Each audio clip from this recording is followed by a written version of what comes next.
ní fi àkókò ṣòfò lábẹ́ bó ṣẹlẹ̀ òkú mọ́.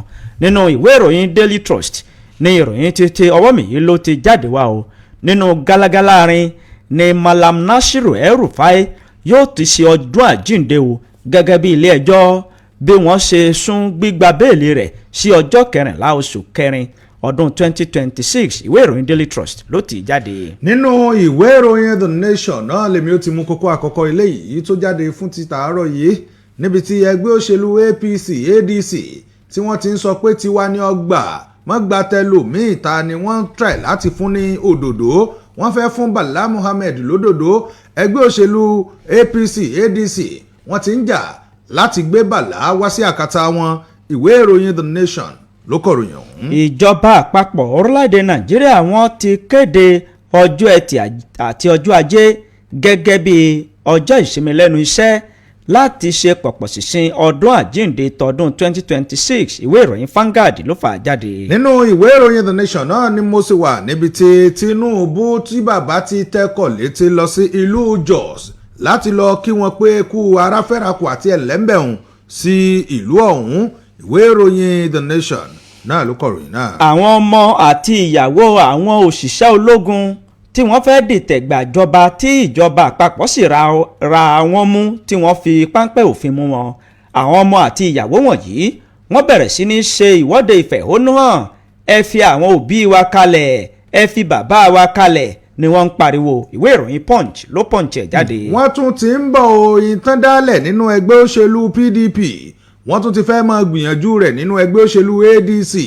àjọ INEC òun náà níjọba orílẹ̀-èdè Nàìjíríà fẹ́ máa lò láti máa fi dárúgúdù sílẹ̀ nínú àwọn ẹgbẹ́ òṣèlú. èmi kí mo sọ ẹgbẹ́ òṣèlú ADC òun ni wọ́n sọ ọ̀rọ̀ ọ̀hún. nípa ọ̀rọ̀ ẹgbẹ́ òṣèlú ADC àti àwọn àjọ elétò ìdìbò ilé wa, àwọn àjọ INEC ni wọ́n ti fa orúkọ David Mark àti Arẹ́gbẹ́ṣọlá wọ́n fa orúkọ wọn yọ o nínú ìwé tí wọ́n fi ṣọwọ́. ìwé ìròyìn Daily Post ló post ẹ̀ jáde. nínú ìwé ìròyìn Vanguard náà ni mo sì wà níbi tí ẹni tí ó jẹ́ ọ̀kan pàtàkì lára àwọn aṣojú tí ààrẹ orílẹ̀-èdè wa Nàìjíríà ṣẹ̀ṣẹ̀ yàn pàápàá jùlọ aṣojú sí orílẹ̀-èdè Germany Fẹ́mi Fani-Káyọ̀dé ló ti jó di mímọ̀ wípé ẹgbẹ́ òṣèlú ADC wọ́n mọ̀ lè má jẹ́ ẹgbẹ́ òṣèlú tí àjọ INEC tí wọ́n dá mọ̀ nínú ọ̀rọ̀ eléyìí tó sọ ìwé ìròyìn Vanguard náà ló kọ̀ròyìn náà. nínú ìwé ìròyìn Daily Post náà ni ìròyìn eléyìí ló fẹjú kẹ̀kẹ́kẹ́ sí o.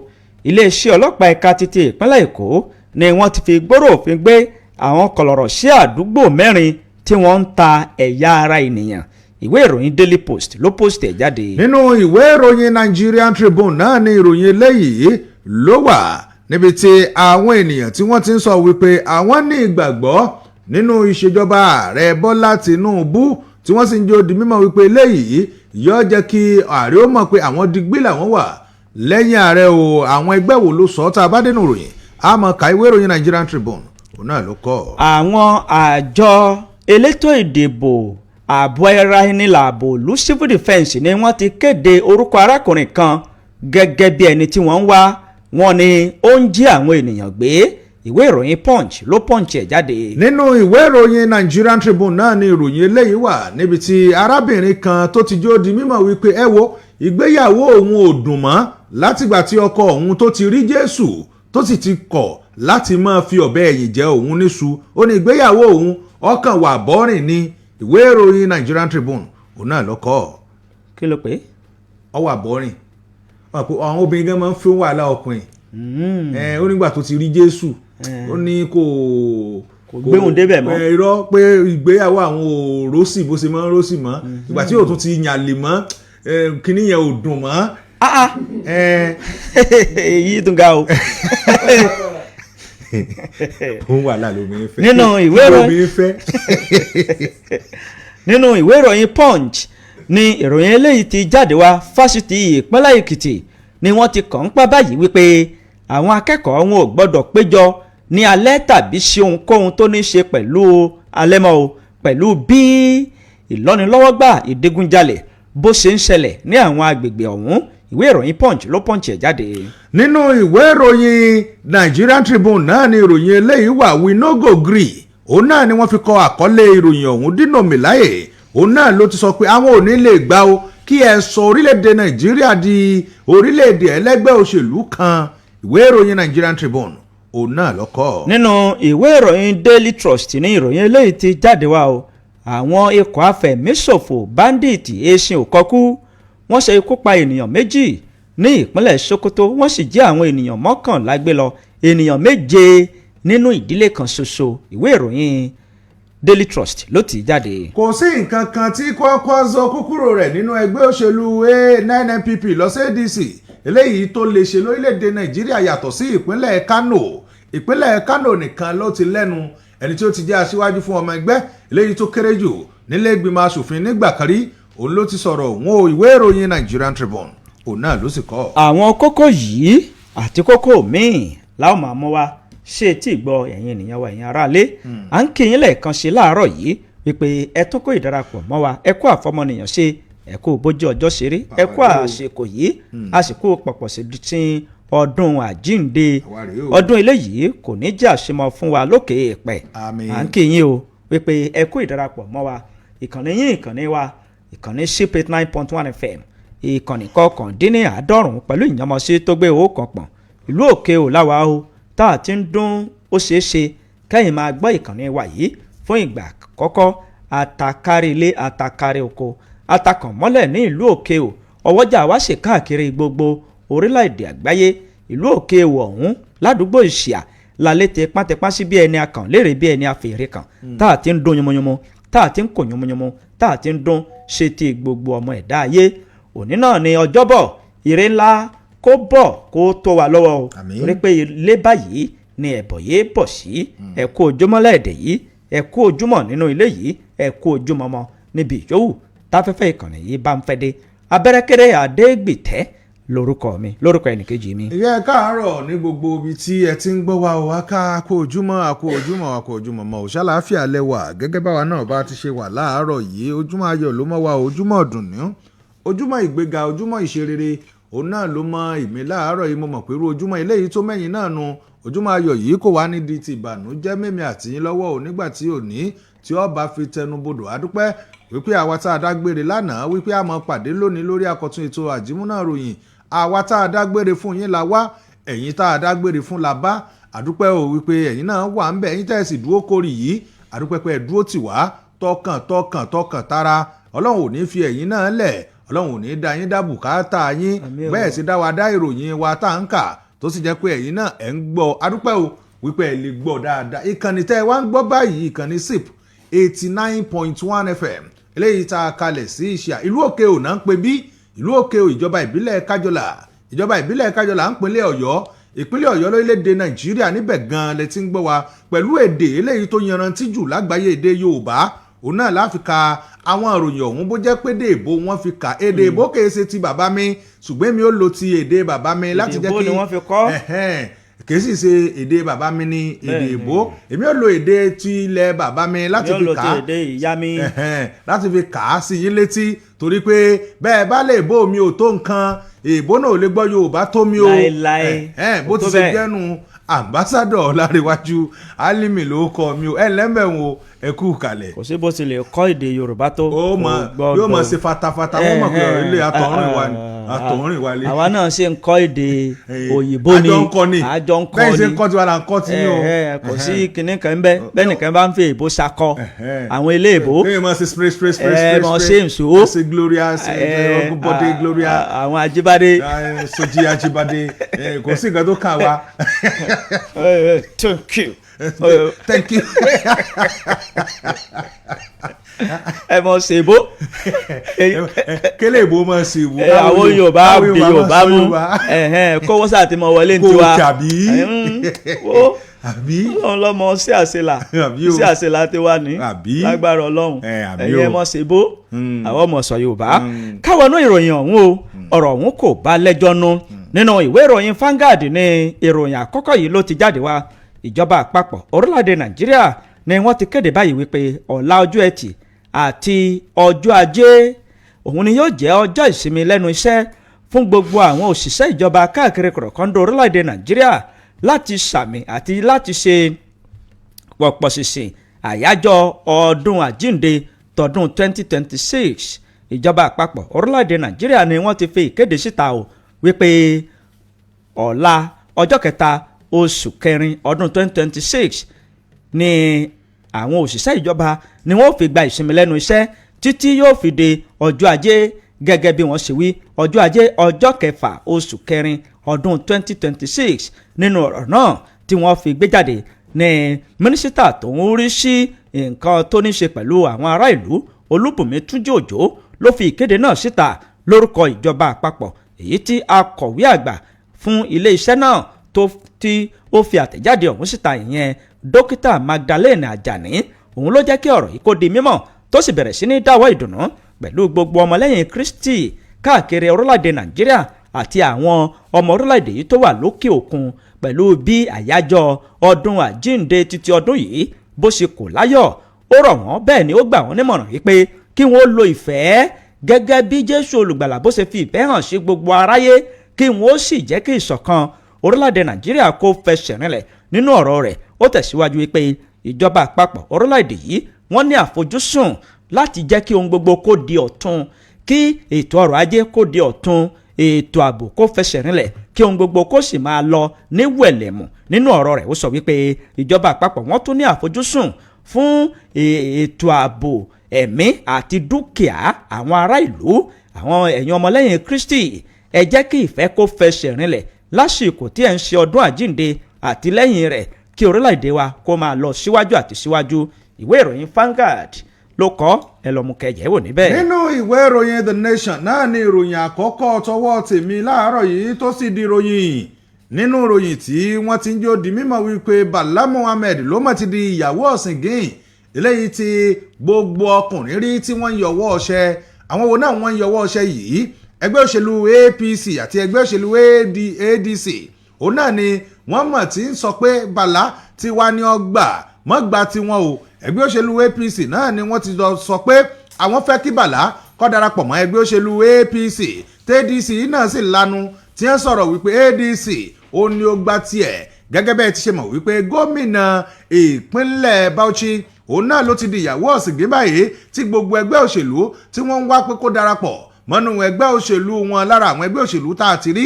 tí wọ́n sì ti ń fi ohun òkè tí wọ́n fi ń lu ti ìsàlẹ̀ fún òun náà ni wípé ẹgbẹ́ òṣèlú All Progressives Congress APC àti ẹgbẹ́ òṣèlú African Democratic Congress ADC náà ni wọ́n ti ń sọ pé yàgbà tí wà ní ọgbà ọwọ́ tí gbogbo èèyàn rí lọ́nà tí wọ́n yọwọ́ ọ̀sẹ̀ wọn níbẹ̀ lè yọ ọ̀bá jẹ́ aya ẹni a sì jẹ́ àlè ẹni wọ́n ní mọ̀wulẹ̀ jáyà wa àlè wa ni ọjẹ́ ẹgbẹ́ òṣèlú APC òun náà ni wọ́n ṣe àbẹ̀wò ìyẹn sí Bala Muhammed lánàá òde yìí níbi tí ẹni tí ó jẹ́ aṣíwájú àti alága fún ẹgbẹ́ òṣèlú APC lórílẹ̀‐èdè wa Nàìjíríà Nentawe Yewada àti ẹni tó jẹ́ gómìnà ìpínlẹ̀ Kano Abba Yusuf níbi tí wọ́n ti ṣe àbẹ̀wò ìyẹn sí gómìnà ìpínlẹ̀ Bauchi lórí kìsì ni ìyàbẹ̀wò eléyìí tí wọ́n ṣe òun náà ni pé láti jẹ́ kó di mímọ̀ wípé sórí ẹgbẹ́ òṣèlú eléyìí tí ẹ tẹ̀lé lásìkò yìí ó ṣeé ṣe ò kí wọ́n má bọ́ nínú ìṣòro eléyìí tí wọ́n wà bọ̀rọ̀bọ̀rọ̀ wọ́n ní ẹ wo ẹgbẹ́ òṣèlú ADC tó o bá sì lè darapọ̀ mọ́ wa ọmọ gbádùn ayé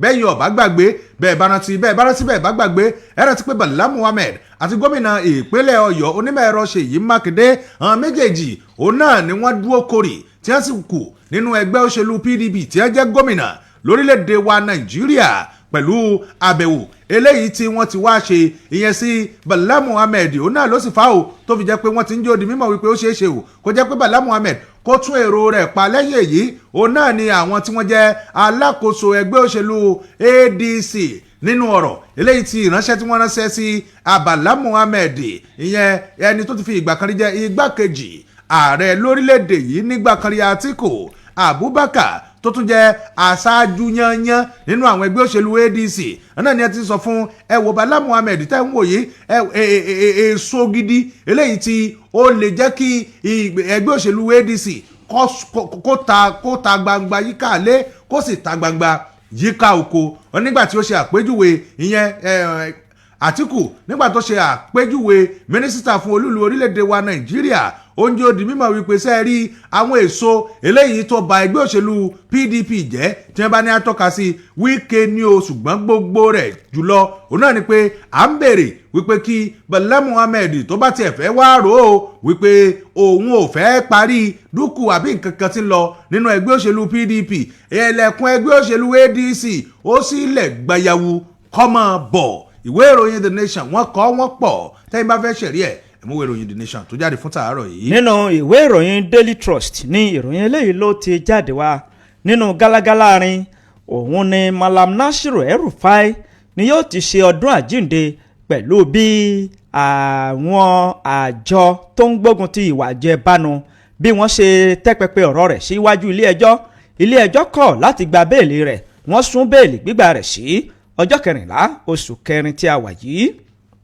nínú ọ̀rọ̀ tí ìwé ìròyìn Daily Trust tí wọ́n fi léde ni wọ́n ti jẹ́ kó di mímọ̀ wípé ilé ẹjọ́ gíga kan tó fi ìdí kalẹ̀ sí ìlú Kaduna ni wọ́n ti sún gbígba béèlì àti títẹ̀síwájú lórí ẹjọ́ tí wọ́n pè tako Malam Nasiru El-Rufai lórí ìpàṣípàyọ owó èyí tí wọ́n ní ó kó jẹ èyí tí ó sì ń káwọ́ pọ̀nyìn rojọ́ níwájú adájọ́ tó ń rí sí ìgbẹ́jọ́ ọ̀hún adájọ́ Ridwan Haikawa òun ni ó sún ìgbẹ́jọ́ àti gbígba béèlì rẹ̀ ló sún síwájú nínú ìgbẹ́jọ́ tí wọ́n gbé kalẹ̀ lánàá òde yìí lẹ́yìn ìgbà tó ti adájọ́ ọ̀hún tó tẹ́tí bẹ̀lẹ̀ jẹ́ sí àròyé àti atótónu àwọn agbẹjọ́rò méjèèjì agbẹjọ́rò fún àwọn àjọ ICPC àti agbẹjọ́rò fún Malam Nasiru El-Rufai wọ́n ń fa ọ̀rọ̀ ọ̀hún mọ́ra wọn lọ́wọ́ adájọ́ farabalẹ̀ ó sì gbọ́ gbogbo atótónu wọn. lẹ́yìn ọ̀rẹ́yìn ni adájọ́ ọ̀hún ló bá fi gègé lu yín kékéńkéké ó ní ìdájọ́ mi rèé a ò tí ì lè gba béèlì Malam Nasiru El-Rufai lásìkò yìí a sì sún gbígba béèlì rẹ̀ àti gbígbé ẹjọ́ rẹ̀ sí ọjọ́ 14 oṣù kẹrin tí a wà yìí ọdún 2026 ni àwọn agbẹjọ́rò ni wọ́n bá ní olúwa mi yẹ sá ìwé ìròyìn Daily Trust ló ti jáde ẹ lọ mú kẹyẹ wò níbẹ̀. nínú ìwé ìròyìn Nigerian Tribune náà ni ìròyìn eléyìí ló ti jáde ò látàrí ìkọlù eléyìí tí ó wáyé ní ìpínlẹ̀ Plateau òun náà ni ààrẹ orílẹ̀-èdè wa Nàìjíríà Tinubu yóò tẹkọ̀ létí lónìí òde yìí tí bàbá ó sì balẹ̀ bàgẹ́ sí ìlú Jos ààrẹ orílẹ̀-èdè wa Nàìjíríà Bọ́lá Ahmed Tinubu òun náà ni yóò tẹkọ̀ òfurufú létí o tí bàbá ó sì balẹ̀ sí ìlú Jos tó jẹ́ olúùlú ìpínlẹ̀ Plateau látàrí ìkọlù eléyìí tó ṣẹlẹ̀ ní kòpẹ́kòpẹ́ yìí nípínlẹ̀ náà ọ̀rọ̀ tó jáde látẹnu ẹni tí ó jẹ́ amúgbálẹ́gbẹ̀ẹ́ pàtàkì sí ààrẹ orílẹ̀-èdè wa Nàìjíríà lórí ọ̀rọ̀ ìròyìn ààtò lórílẹ̀-èdè yìí Báyọ̀ Ọ̀nànúgà náà ló jẹ́ kọ́rọ̀ yóò ta kọ́sọ́ o sí àwọn oníròyìn lọ́wọ́ tó fi di kíkà fáwa láàárọ̀ yìí nínú ọ̀rọ̀ eléyìí tó jáde náà ni wọ́n ti ń jí ó di mímọ̀ wípé ààrẹ Bọ́lá Tinubu bàbá ò tẹkọ̀ òfurufú létí tí wọ́n sì balẹ̀ bàgẹ́ sí ìpínlẹ̀ Plateau láti lọ kí àwọn ará olùgbé àti àwọn ọmọ bíbí ìlú náà láti lọ kí wọn kú ara fẹ́ra kù pàápàá jùlọ àti yọjú sí ìjọba eléyìí tó wà ń bẹ̀ bẹ́yìn ọ̀bá gbàgbé ń bẹ́ẹ̀ bá rántí bẹ́ẹ̀ bá gbàgbé ẹ rántí pé ní ọjọ́ ìṣẹ́gun lélẹ́yìí tí wọ́n ń ṣe ọjọ́ ìṣẹ́gun ìmọ̀ ọ̀pẹ lórílẹ̀‐èdè wa Nàìjíríà òun náà ni ìkọlù alágbára kan ló ṣẹlẹ̀ sí àwọn ènìyàn tí wọ́n wà ní ìlú Jos lélẹ́yìí tí ó sì gba ẹ̀mí àwọn ènìyàn rẹ́kẹrẹ́kẹ́ nínú ìròyìn eléyìí tó dọ́wọ́ wa náà ni wọ́n ti ń jòdì mímọ̀ wípé lánàá òde yìí òun náà ni gómìnà ìpínlẹ̀ ọ̀hún ló ṣe àbẹ̀wò ìyẹn sí ilé ààrẹ tó wà nílùú Àbújá látàrí kó lọ jábọ̀ gbogbo ibi tí ètò ààbò ìpínlẹ̀ náà tó dé dúró lẹ́yìn èyí òun náà ni Ọ̀nànúgà ló ti wá jòdì mímọ̀ wípé ààrẹ orílẹ̀-èdè wa Nàìjíríà tó ti pe amọ̀ tẹ́lẹ̀ wípé ìlú Èkó òun náà ni àwọ̀ lọ o láti lọ ṣe Good Friday wọ́n ní ṣùgbọ́n rárá o ààrẹ ò ní lọ ìlú Èkó mọ́ níṣẹ́ làárẹ̀ ó takọ́sọ́ lọ sí ìlú Jos tó bá ti wá di ọjọ́ 4 oṣù 4 ọdún tí a wà nínú rẹ̀ yìí bàbá ó tún tẹkọ̀ létí o láti lọ sí ìlú ìpínlẹ̀ Ògùn láti lọ sísọ lójú àwọn ibi tí wọ́n ti fẹ́ máa gba ẹrù wọlé kan ní pápákọ̀ òfurufú eléyìí tó wà nílùú Abẹ́òkúta níbẹ̀ òun náà ni bàbá ó ti lọ sísọ lójú àwọn sí àkànṣe ọ̀hún nínú ọ̀rọ̀ eléyìí tí ààrẹ ṣe òun náà ni wọ́n ti wá ń jẹ́ ó di mímọ̀ wípé lẹ́yìn èyí ni bàbá ó ṣẹ̀ṣẹ̀ wá balẹ̀ sí ìlú Èkó láti lọ ṣe ayẹyẹ ti Easter ní ìlú Èkó tó sì jẹ́ pé ẹni tí ó jẹ́ gómìnà ìpínlẹ̀ náà ó náà tó fẹ́ sísọ lójú àwọn iṣẹ́ àkànṣe kan eléyìí tó náà ti ṣe wọ́n ní gbogbo àsìkò yìí òun náà ni ààrẹ ó fi sísọ lójú rẹ̀ lára àwọn iṣẹ́ àkànṣe eléyìí tí ó ṣẹlẹ̀ ní ìlú Èkó tí wọ́n fẹ́ sísọ lójú rẹ̀ òun náà ni ojú ọ̀nà tó lọ sí Ọjọ́ta àti Ọ̀pẹ̀bí ìyẹn fàfárá eléyìí tó lọ tí wọ́n ṣẹ̀ṣẹ̀ tún ṣe àwọn àtúnṣe kọ̀ọ̀kan sí wọ́n láàrẹ wọn ó sísọ lójú rẹ̀ wọ́n ní wọ́n sì fi ojú ara afárá ọ̀hún òun náà ni wọ́n fi sọ ó kọ ààrẹ orílẹ̀-èdè wa Nàìjíríà pàápàá jùlọ àwọn ilé ìtajà tó fẹ́ẹ́ wà yàmì jù ní ilẹ̀ adúláwọ̀ multi-agency complex eléyìí tí wọ́n tún fi sọ orí ókọ ààrẹ orílẹ̀-èdè wa Nàìjíríà wọ́n ní gbogbo eléyìí òun náà ni ààrẹ ni wọ́n ṣe ò kó tó di pé ààrẹ ó padà sí ìlú Àbújá lẹ́yìn èyí òun náà ni ààrẹ ó tún wá kàn sí ìpínlẹ̀ Bayelsa tó bá ti di ọjọ́ 10 oṣù kẹrin láti lọ sísọ lójú àwọn iṣẹ́ àkànṣe eléyìí tí gómìnà Oyèdírì eléyìí tán náà ṣẹ̀ṣẹ̀ parí gbogbo ẹ̀ ààrẹ ó bẹ̀rẹ̀ láti ìpínlẹ̀ Plateau lónìí òde yìí ìwé ìròyìn Nigerian Tribune wọn ò kọjú bá ń lọ ńgbà tẹ́mi ò sì ní fi kún ẹ̀yin náà ẹ lọ ṣẹ̀rí ẹ̀. tó nínú ìwé ìròyìn Punch ní ìròyìn eléyìí ló ti jáde wá tó ń rawọ́ ẹ̀bẹ̀ sí ìjọba àpapọ̀ wípé ẹ dákun ẹ dábọ̀ ẹ fi èdénú ẹ jèbùrẹ́ àwọn olùgbẹ́bẹ̀ à ń rawọ́ ẹ̀bẹ̀ sí yín o ẹ má ṣe pa àwọn bàbá wa ẹ tú wọn kalẹ̀ à ń béèrè fún ìdájọ́ òdodo ọmọ àti ìyàwó àwọn ọmọ iléeṣẹ́ ológun tí wọ́n fẹ́ di ìtẹ̀gbàjọba wọ́n ṣe ìwọ́de wọ́n sì ń tò lọ́wọ́wọ́ ní ìlú Àbújá gẹ́gẹ́ bí ìwé ìròyìn Punch tó ń jábọ̀ rẹ̀ ìwé ìròyìn Punch ló jábọ̀ báyìí wípé ọmọ àti ìyàwó àwọn ọmọ iléeṣẹ́ ológun èyí tí wọ́n fẹ́ di ìtẹ̀gbàjọba ṣùgbọ́n tí òkété bórù mọ́ wọn lọ́wọ́ tí àkàrà wọn tó tú sépo tí ìjọba àpapọ̀ orílẹ̀-èdè yìí tí wọ́n ti fi páńpẹ́ ọba gbé wọn.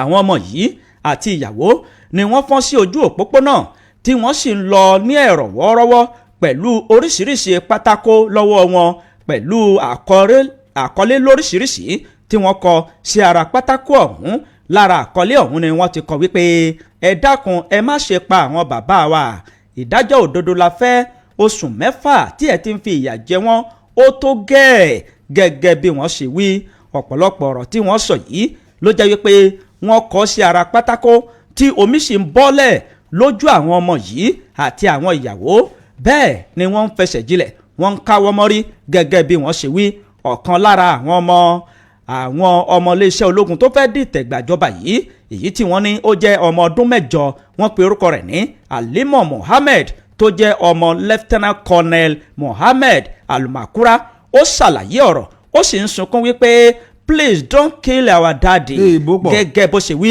ó sọ wípé ìdájọ́ òdodo là ń fẹ́ ó ní látìgbà tí wọ́n ti fi páńpẹ́ ọba gbé bàbá òun ni màmá òun ti máa ń sunkún ojoojúmọ́ ni ìyá òun máa ń sunkún ó ní ìgbé ayé àwọn kò rí bó ṣe rí mọ́ ohun gbogbo tí ń polúkúrúmuṣu ẹlòmíì tí wọ́n ní ó jẹ́ ọmọ ọdún 9 wọ́n pe orúkọ rẹ̀ ní Ibrahim Bala tó jẹ́ ọmọ ọkùnrin Major Bala òun náà ó tún sunkún bíi tòtò ó ní látìgbà tí ìjọba àpapọ̀ tí wọ́n ti mú bàbá òun ní gbogbo nǹkan ti dàrú nínú ìdílé àwọn ó sì ṣàlàyé wípé ìjọba àpapọ̀ à ń rawọ́ ẹ̀bẹ̀ sí yín ẹ mú bàbá wa wálé láyọ̀ àti àlàáfíà oṣù 9 lòun wí tiẹ̀ ó ní oṣù 9 ti kọjá báyìí tí mo ti fi ojú kan bàbá wa tí òun ti fojú kan bàbá òun ó ní fún ìdí èyí òun mọ̀ wípé wọ́n máa fi ìyà jẹ àjẹpọ́nulá ni wọ́n máa fi jẹ wọ́n o níbi tí wọ́n fi wọ́n sí ọmọ ọdún 4 míì tí ó wà ní ilé ẹ̀kọ́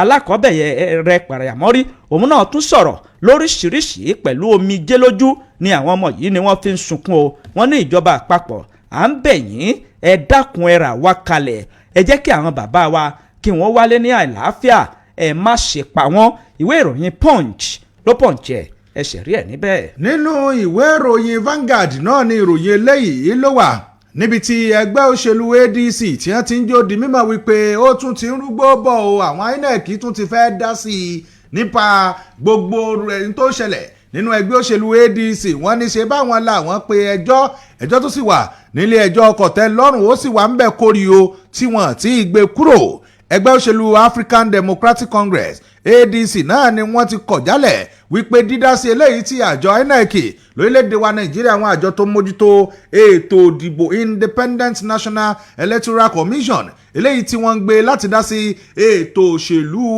ẹgbẹ́ òṣèlú ADC, wọ́n ní gbogbo tí ń wá náà ní láti tọ́bọ ẹgbẹ́ ọ̀hún láti tún ti dà wọ́n sí bá lásìbò lo bí wọ́n ti ṣe ẹgbẹ́ òṣèlú míì tí wọ́n fi ó kọ rẹ̀ bẹ̀. Ṣùgbọ́n ọ̀rọ̀ tí ń sọnù ẹni tí ó jẹ́ akọ̀wé ìfiléde fún ẹgbẹ́ òṣèlú ADC Bọ́lájí Abdullahi, òun náà lọ sọ̀rọ̀ wọn o tó sì ń jẹ́ òdì mímọ̀ wípé gbogbo ọwọ́ eléyìí tí ẹgbẹ́ àjọ INEC tí ń tì í bọ àwọn ẹgbẹ́ òṣèlú lórílẹ̀‐èdè wa Nàìjíríà ọtí á wá hàn gbangba wípé àwọn tí wọ́n wà níṣèjọba tí wọ́n bá ti rí ẹgbẹ́ tó fẹ́ gbérí tiwọn ni pé kí wọ́n lo àjọ INEC láti máa fi kílèmù àwọn òfin wọn láwọn yanjú ọ̀rọ̀ látàrí àwọn tí ń darí ẹgbẹ́ òṣèlú ọ̀hún wọn láwọn yanjú rẹ̀ lọ́wọ́ ní òtẹ́jọ́ ọ̀hún tó sì wà ní ilé ẹjọ́ kòtẹ́lọ́rùn tó sì jẹ́ pé wọ́n gbé ìdájọ́ kalẹ̀ tẹ́kọ̀ọ́ sì ti ń ṣe ojú múmú bọ̀.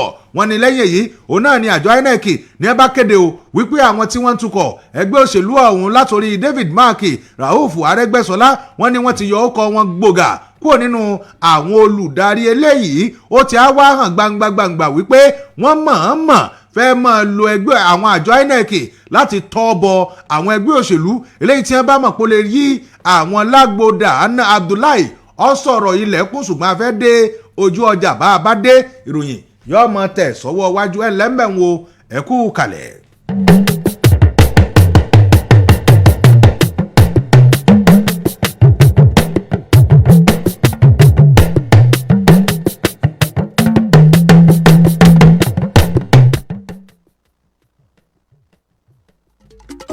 The glory of Christ's resurrection, ògo àjíǹde Kristi, àkòrí ìpàgọ́ dípà, ọjọ́ kejì oṣù kẹrin dọjọ́ kẹfà ni. Gbogbo èèyàn ní kájọlá pẹ̀lú ìwájọ wa. Ẹ wá ìpàgọ́ dípà o. Ní la fi hàn. Ẹ wá ìpàgọ́ dípà o. Àpáta elégbé. Ẹ wá ìpàgọ́ dípà o. Wúrà ọlá hospital road. Ẹ wá ìpàgọ́ dípà o. Ìlú òkè òní. Ẹ wá ìpàgọ́ dípà o. Bàbá nínú Olúwa. Ẹ wá ìpàgọ́ dípà o. WF Kúmúyì. Ẹ wá ìpàgọ́ dípà o. Tó máa ṣiṣẹ́ ìránṣẹ́. Ẹ wá ìpàgọ́ dípà o. Tó máa ṣiṣẹ́ ìránṣẹ́. Ayé rẹ̀ á di ọ̀tun. Ayé rẹ̀ á di ọ̀tun. Ayé rẹ̀ á di ọ̀tun. Deeper Life 2026 Global Retreat, The Glory of Christ's Resurrection, 2nd to 6th April 2026, Deeper Life Bible Church Okeo. Chief host, Pastor Shola Abioye, Region Overseer. Ẹgbẹ́ ìkéde pàtàkì ẹgbẹ́ òṣìṣẹ́ fẹ̀yìntì tí ìjọba ìbílẹ̀ Ìwájọwà lábẹ́ alága ọ̀gbẹ́ni K. Ògúndípẹ̀ wọ́n gba ìpàdé òṣìṣẹ́ fẹ̀yìntì ti gbogbo ìjọba ìbílẹ̀ tí ó wà ní Òkè Ògùn ní ọjọ́ kejì oṣù kẹrin ọdún yìí 2/4/2026 ní olú iléeṣẹ́ ìjọba ìbílẹ̀ Ìwájọwà nípàdé yìí ó ti wáyé o ní ìlú Ìwéré Ilé ní dédé agogo 11 òwúrọ̀ nípàdé yìí ó bẹ̀rẹ̀. Arọ gbogbo ọmọ ẹgbẹ́ pátá láti péjú pésẹ̀ sí ibi ìpàdé yìí. Lẹ́yìn ìpàdé yìí ni àjọ̀dún òṣìṣẹ́ fẹ̀yìntì ẹ̀ka ti ìjọba ìbílẹ̀ Ìwájọwà yóò máa wáyé fún ti ọdún yìí. A ó ṣe púpọ̀ ọdún láyé o, àmín. Olùkéde ìgbìmọ̀ ẹgbẹ́ òṣìṣẹ́ fẹ̀yìntì ẹ̀ka ti ìjọba ìbílẹ̀ Ìwájọwà. Ẹ tẹ́tí sí ìkéde pàtàkì yìí. Iléeṣẹ́ Ralac Ventures wọ́n ń lo àsìkò yìí láti kí gbogbo ọmọlẹ́yìn Kristi kó pọ̀pọ̀ ṣìnṣìn ọdún àjíǹde. Bẹ́ẹ̀ ni wọ́n rán wa létí wípé ọ̀kan ọ̀jọ̀kan egbòogi ìbílẹ̀ tí wọ́n ti fi ọgbọ́n ìgbàlódé gbé jáde ó wà ní iléeṣẹ́ Ralac Ventures. Egbòogi ìbílẹ̀ ọ̀hún òun ni ó múnádóko tó ń ṣiṣẹ́ bó ṣe tó àti bó ṣe yẹ lóríṣìíríṣìí. Bẹ́ẹ̀ ni fún gbogbo àwọn tí wọ́n jẹ́ alágbàtà tàbí àwọn tí wọ́n fẹ́ jẹ́ alágbàtà ẹ lè wá sí iléeṣẹ́ Ralac Ventures kẹ́ wá kó egbòogi ọ̀hún lọ́pọ̀ kó ọ̀yọ̀kú pẹ̀lú owó kékeré kẹ́ẹ̀sì jèrè gọbọi.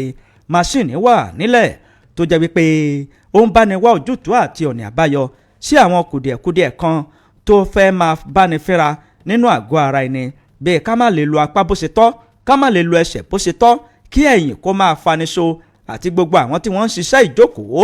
Ẹ máa lọ sí iléeṣẹ́ Ralac Ventures kẹ́ ẹ lọ lo máṣíìnì òyìnbó tí wọ́n gbé wọlé láti ìlú òyìnbó tí máṣíìnì náà tó sì ń ṣiṣẹ́ tí àwọn ènìyàn ń ṣàwòdá fún ọba dániwáyé látara iléeṣẹ́ Ralac Ventures.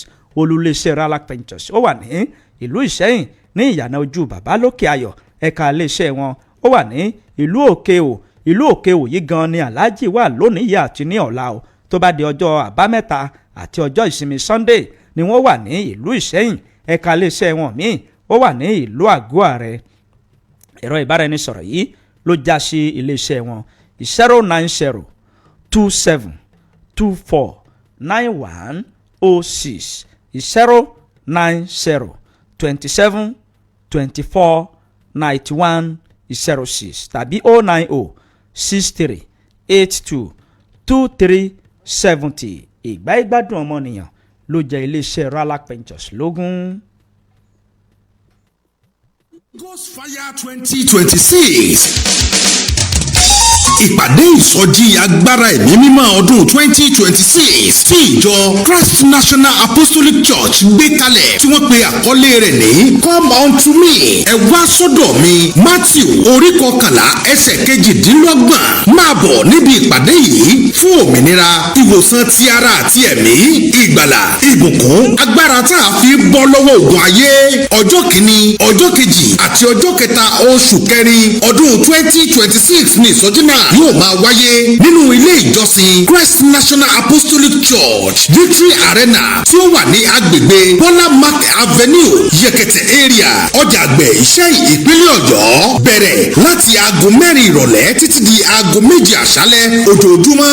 Pastor Dr. David Moyosore Ayinde ni yóò máa gba gbogbo ènìyàn lálejò.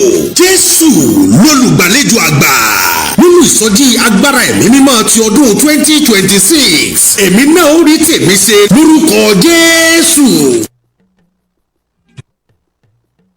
اللهم اهدنا فيمن هديت. Asalaamu alaikum wa rahmatulahi wa barakatuhu. Èyí ni ìjọ Sọ̀látù Mọ̀rídíyà Society of Nigeria Solam ẹ̀ka ti ìlú Tápà ni wọ́n fi ń pe gbogbo ènìyàn síbi wíwé láwàní àti ìfinijoyè ẹ̀sìn lábẹ́ olùdásílẹ̀ Fadilat Sheikh Isiaq Abdulfatai Abọ́lájòkó Àánú Ọlọ́run Zainu Abidin pẹ̀lú Chief Missioner Usaz Abdulkadri Sulaiman Akọ́láwọlé Kúrọ́tùlẹ̀ Ain Ajigbọ́tù ọmọ kékeré pẹ̀lú Amirat ìjọ Solam Madam Aulat Lawal. Ọjọ́ méjì ọ̀tọ̀ọ̀tọ̀ ní ayẹyẹ ọ̀hún yóò máa wáyé ọjọ́ Sátidé ọjọ́ kẹrin àti ọjọ́ Sunday ọjọ́ karùn-ún oṣù kẹrin ọdún tí a wà yìí inshallah nínú mọ́sálásí ńlá ti ìlú Tápà Ìbàràpá North Local Government lábẹ́ àṣẹ His Royal Majesty Ọba Sunday Oyèkànmí pẹ́ gbadéwọ̀lú àkọ́kọ́ ilé ìpè ti ìlú Tápà pẹ̀lú Chief Imam ìlú Tápà Fadilat Sheikh Azim Hasan Ajibola. Àwọn bàbá ń kàlẹ̀ ọjọ́ náà ni Honourable Abdulateef Lawal Akórèdé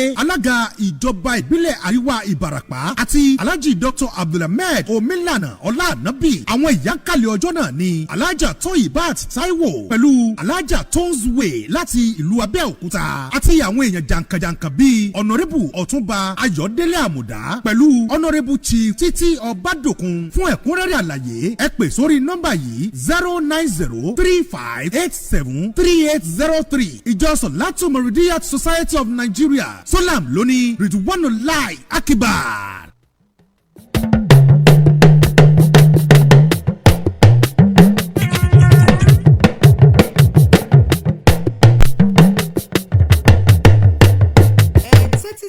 Ìkíni pàtàkì yìí ẹgbẹ́ ọlọ́jà àtàjèrè lórúkọ gbogbo ẹgbẹ́ ọlọ́jà níjọba àbílẹ̀ Kájọlà ní ìyálọ́jà Adéṣọpé Simiat tí gbogbo ènìyàn mọ̀ sí aláṣẹ àti ìyálàjẹ Fatima Imran tí gbogbo ènìyàn mọ̀ sí olóṣèlú lábẹ́ alága ẹgbẹ́ Comrade Adéṣetó Rasaq tí gbogbo ènìyàn mọ̀ sí Àyìndé Renters ní àfi kí àwọn ẹni bí ẹni àwọn ènìyàn bí ènìyàn àwọn èjìká tí kò jẹ́ káṣọ yẹ̀ lọ́rùn wa tí wọ́n tẹ́wọ́ gba àlejò bàbá lọ́jà fún gbogbo ìpínlẹ̀ Ọ̀yọ́ AK Abbas àti gbogbo àwọn tí wọ́n jọ kọ́wọ́rìn wá sílùú òkè o akí Alhaji Salaudeen Abdulwasiu Àròlà àti Alhaji Isiaka tí gbogbo ènìyàn mọ̀ sí Siam ẹ ṣeun ẹ kú ìnáwó náírà ẹ kú dìde orísun ìbùkún yìí kò ní gbẹ. Bákan náà ni a fi orúkọ Alhaji Wasiu Àròlà kí gbogbo ẹgbẹ́ ọlọ́jà léyìí tó wá pátá láti ìlú òkè àti agbègbè rẹ̀ àjọṣe wa kò ní bàjẹ́ àjọ ọjà kò ní bùwá jẹ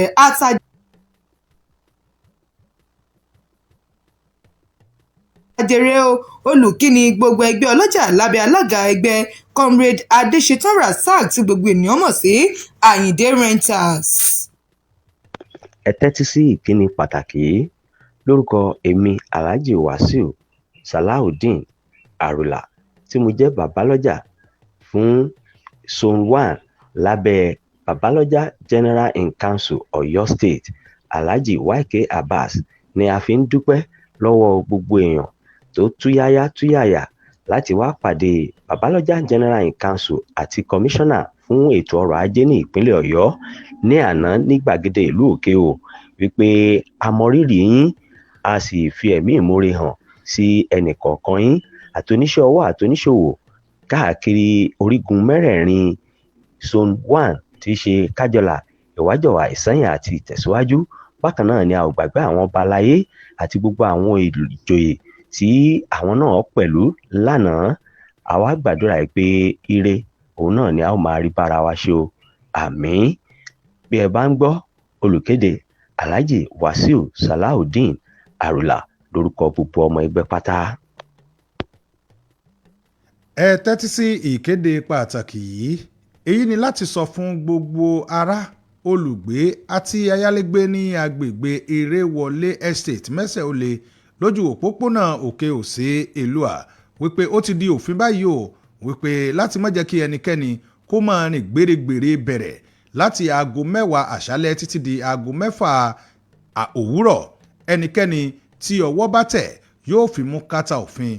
Àwa ń sa ìgbín àbí à ń dẹgbó ayé rẹ̀ ò sí ní agbègbè Ìrèwọlé Estate mọ́ nítorí àwọn tí ó jẹ́ àwọn alọ́kólóhunkígbe eléyìí tí wọ́n ń ṣe iṣẹ́ ìjàmbá ládùúgbò yìí òun náà ló fà á tí a fi fẹ́ jẹ́ ojúlàlá kan fi sọ́rí láwọn àkókò yìí. Ó ti di òfin báyìí o láti aago 10 àṣálẹ́ títí di aago 6 òwúrọ̀. Ènìyàn kankan ò gbúdọ̀ rìn gbèrègbèrè ní agbègbè Ìrèwọlé Estate Mẹ́sẹ̀-Olè ní ojú òpópónà Òkè-Ò sí Ìlúà. Olùkéde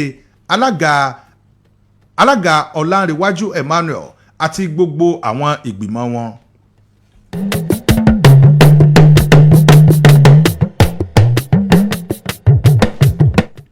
Ẹ káàbọ̀ padà láti ojú ọjà. Ẹ̀yin náà ẹ lè gbé nǹkan tí ẹ bá ń ṣe tàbí nǹkan tí ẹ fẹ́ kí àwọn èèyàn mọ̀ nípa rẹ̀. Ẹ lè gbé wá sí ìkànnì wa níbí ká bá yín ṣe é, yóò ní ìtumọ̀ yóò sì rí bí ẹ ṣe fẹ́ kórè ká sún sápá iwájú níbi ọ̀kan ọ̀jọ̀kan ìròyìn tí à ń mú wá. Nínú ìwé ìròyìn Daily Post ní ìròyìn eléyìí ló ti jáde wá. Iléeṣẹ́ ọlọ́pàá ẹ̀ka títí ìpínlẹ̀ Èkó wọ́n fi gbòòrò òfin gbé àwọn ènìyàn 4 kan o tó jẹ́ wípé ẹ̀sùn títa ẹ̀yà ara ènìyàn ni wọ́n fi kàn wọ́n ní ìlú Èkó.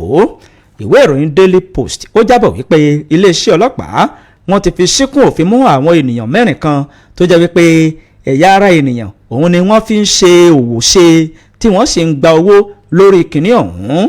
Àwọn ẹni tí wọ́n fura sí ọ̀hún àwọn náà ni wọ́n pè ní ẹni àkọ́kọ́ ẹni ọdún 24, ẹni kejì ẹni ọdún 40, ẹni kẹta ẹni ọdún 50, ẹni kẹrin ẹni ọdún 52. Gẹ́gẹ́ bí wọ́n ṣe wí, wọ́n sọ wípé fífi páńpẹ́ ọba mú wọ̀nyí òun ni ó wáyé ní oṣù tó ré kọjá ní àdúgbò kan tí wọ́n ń pe orúkọ rẹ̀ ní Adéníjì Àdèlé. Gẹ́gẹ́ bí àwọn ọlọ́pàá tó wà ní agbègbè náà gẹ́gẹ́ bí wọ́n ṣe fi léde, ẹni tó jẹ́ ògbóòkò àti ìgà àwọn tí wọ́n ń ta ẹ̀yà ara ènìyàn yìí òun ni wọ́n ní ó jẹ́ ẹni ọdún 56 tó jẹ́ wípé òun gan ni ó ń lọ káàkiri tí yóò sì máa wá ibi tí wọ́n sin òkú sí tí yóò máa gé ẹ̀yà ara wọn tí yóò sì máa tà á. Nígbà tí wọ́n fi páńpẹ́ ọba mú un, ó ṣàlàyé wípé òtítọ́ ni ọ̀rọ̀ náà. Ó ní òun yóò gé wọn wẹ́lẹ́wẹ́lẹ́, òun yóò sì máa tà wọ́n ní 10,000 náírà fún àwọn tó bá fẹ́ fi ṣe ètùtù. Gẹ́gẹ́ bí ó ṣe wí, ó ní àwọn tó máa ń ṣe ní ọbẹ̀ fún àwọn tí ó bá fẹ́ lò ó láti fi ṣe àwọn nǹkan kan àti àwọn nǹkan kan, àwọn tí wọ́n ń fẹ́ àánú, àwọn tí wọ́n ń fẹ́ owó àti oríṣiríṣi nǹkan ni wọ́n fi ń ṣe o.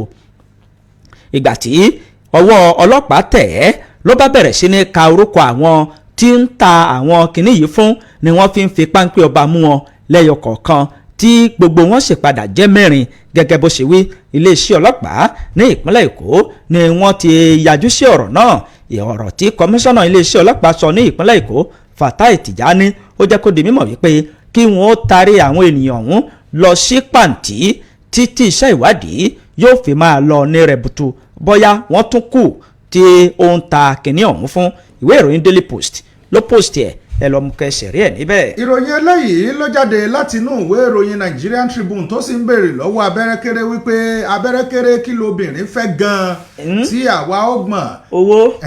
owó nìkan kọ́ o. na money and tibi. arábìnrin kan ló ti sọ̀rọ̀ o tó ní ẹ wò ó láti ìgbà tí ọkọ mi ti rí Jésù tí ò sì ti máa fọ̀bẹ ẹ̀yìn jẹ mí súnmọ́ ìgbéyàwó wa ó kàn ń ṣe dárí ni ó ti wà bọ́rìn jù ábì kan òun náà ló sọ̀rọ̀ yìí o lójú òpó ayélujára lórí ọ̀rọ̀ tó sọ ó nígbà ọkọ òun tó ti gba Jésù lólúwa àtolùgbàlà rẹ̀ ìgbéyàwó wa ó ló ti á wá di bíi kéèyàn ó kàn máa lọ dárí nínú ọ̀rọ̀ eléyìí tó fi jáde lójú òpó ayélujára níbẹ̀ náà ló ti ń jẹ́ ó di mímọ̀ wípé sẹ́ẹ̀rí ìgbà tí òun àtọkọ òun tán kọ́kọ́ bẹ̀rẹ̀ bí ìjà bí wàhálà òun náà ni àwọn máa ń jọ fà ó lélẹ́yìí ó sì ń jẹ́ kí ìgbéyàwó àwọn kó dùn ó lọ́kọ òun tó jẹ́ pé yóò ti jáde tí ó ti lọ yànlè tí ó ti lọ ṣe gbogbo ẹ̀ tóun bá ti sọ fún pé bọ́bá yóò yànlè yóò bẹ òun máa bínú yóò bẹ òun yóò á bẹ òun títí tóun ó fi dáríjìn ó ní kódà àwọn ìgbà kan wà tó jẹ́ pé òun ó dìídì jáde tóun ó mú nọ́mbà àwọn tí ń pè tóun ó lọ dá wàhálà alẹ̀ tó yẹ pé òun náà tún ní ọkọ òun ó tún padà yóò tún máa bẹ òun ó ní lẹ́yìn ìgbà tí àwọn bá parí ìjà àwọn ó tún máa bá eré àníyàn lọ ó wá jọ di mímọ̀ wípé sẹ́ẹ̀rí ṣùgbọ́n kí lọkọ mi rí Jésù sí ó ní gbogbo eléyìí kò tiẹ̀ wá yé òun mọ́ nítorí pé ọ̀rọ̀ àwọn ti wá di bíi pé káwọn kàn wọlé káwọn ó dáná káwọn ó sì sùn ó ní kò sí wàhálà kò sí kankan nínú ìgbéyàwó òun mọ́ ó ní kódà òun ti ń wo pé àbí kóun sọ fún pé arákùnrin ó padà bọ́ ta o kó o lọ máa ṣe àwọn tó ń ṣe tẹ́lẹ̀ nítorí pé gbogbo tó ń ṣe òun náà ló ń jíjà ilé wa tí ilé wa tó fi ń tò ó ní àmọ́ báyìí ẹ wo arákùnrin ọ̀hún ó tún ti fẹ́ẹ́ tutù ju iye tí òun ń bẹ lọ́hùn fún lọ ó ní gbogbo tí ń ṣe tẹ́lẹ̀ òun tí ò ṣe wọ́n ní tó bá ti kú òun bí iṣẹ́ báyìí ilé tààrà òun náà ní bọ̀ tó bá ti wọlé báyìí lẹ́yìn káwọn ó jọ sọ̀rọ̀ àti bóun fa wàhálà gan-an lé kò sí mọ́ débi táwọn ò mọ̀ parí ìjà ó ní gbogbo eléyìí ó ti fẹ́ jẹ́ kí ìgbéyàwó kó máa fẹ́ yọ lẹ́mìí òun o torí òun fẹ́ràn òun jẹ́ nìkan tó yẹ pé òun fẹ́ràn wàhálà kí ọkọ òun tó bá ti lọ ìta tó ti dé tó ń gbóòórùn aṣọ rẹ̀ pé ó ti súnmọ́ obìnrin káwọn kọ́kọ́ jọ dá wàhálà lẹ̀ káwọn tó yanjú rẹ̀ ó ní irú ìgbéyàwó eléyìí tó ń fẹ́ràn ó ní àmọ́ báyìí ọkọ mi ti wà bọ́rìn ilé ti tutù jù ìwé ìròyìn Nigeria Tribune ilé ò gbóná mọ́ tó ti dáa ọlọ́wọ́ gbèrú ti ẹ̀ kó. ó ti ṣé ò sì tí ì kọjá báwọn. ó ti kọjá orí kò lè bọkọ rẹ̀ lẹ̀ ó ti rí ṣòro olú ọkọ ó tó ẹ mọ̀ pé tí ọkàn yẹn bá ti balẹ̀ jù èyàn máa wá. ó ti rojú tán ń wá ìrojú kí ó yó tán èrè. ẹ ló ń sáwọn obìnrin like seriously sóbìnrin wulẹ̀ fẹ́ kí èèyàn máa bẹ àwọn ni. àgbàwọn obìnrin mi wà unnecessary argument wọn kàn mú wá láti sáwọn ọdún ó ṣe sọ́ọ̀rì. lórí àwọn ìyá wa àtàwọn àwọn àgbàlagbà wọ́n sọ pé ìkòkòrò orí obìnrin tí roni dágbárí ìyẹn ni wípé gbogbo nǹkan tó sọmọjà sọ̀rọ̀ wọ́n nítorí ipa àjọkùnrin. ọ̀dà ẹ̀yin ìyá wa kí ẹ kú kalẹ̀ o. ẹ pẹ̀lẹ́ jàre. ẹ pẹ̀lẹ́ káàdé súnmọ́ àwọn ará alẹ́ báyìí o 070477464 lójú òpó ni tí ẹ fi bá wa dá sí wọ́n ní àtẹrí pé wọ́n jọkùnrin ni àwọn kan wá sọ̀rọ̀ nípa obìnrin èmi náà wá ti rí sí ọ̀rọ̀ ọ̀hún. bó wọ́n ti sọ. wípé obìnrin gan ọ̀rọ̀ ara rẹ̀ ò yé. kẹ́ni tóbìnrin mi yóò kásá. torí pé oríṣiríṣi ìwà tí wọ́n ń wù kò yé àwọn gan tí wọ́n bá ń ṣe nǹkan àládà lọ́wọ́ ọ̀tọ̀ ni bí wọ́n ṣe hùwà tóbìnrin bá jí lọ́jọ́ míì ó lè ẹ wo nǹkan tí lágbájá ṣe fún mi kó bẹ̀rẹ̀ sí kẹ́kọ́ mọ́lẹ̀ ọjọ́ mi báyìí ó sì lè mọ rẹ́rìn-ín tí ọmọ fọwọ́ gbọ́kọ̀ rẹ̀ lágbọ̀njú ó lò bí tán iná ni wọ́n fi máa ń sọ pé àbí torí yé pé wọ́n é bomi sórí gbogbo gbà ní àwọn tí wọ́n ń sọ kinní ni wọ́n sọ bẹ́ẹ̀ kì í ṣe mi o kì í ṣe mi o èmi ò sọ o. yín tí wọ́n yẹn fẹ́ gbọ́ rárá nu níbi tó dé o. níbo èmi ò sọ ọ aláwọn tí wọ́n ń ṣe kinní ni wọ́n sọ bẹ́ẹ̀ tí wọ́n ń ṣèwádìí kì í ṣe mi 070 47 7064. Hello, ẹ káàárọ̀ o. ẹ máa kó ojúmọ́ sáà. ẹ káàárọ̀ ọkọ ìbílẹ̀ tí ń pè o.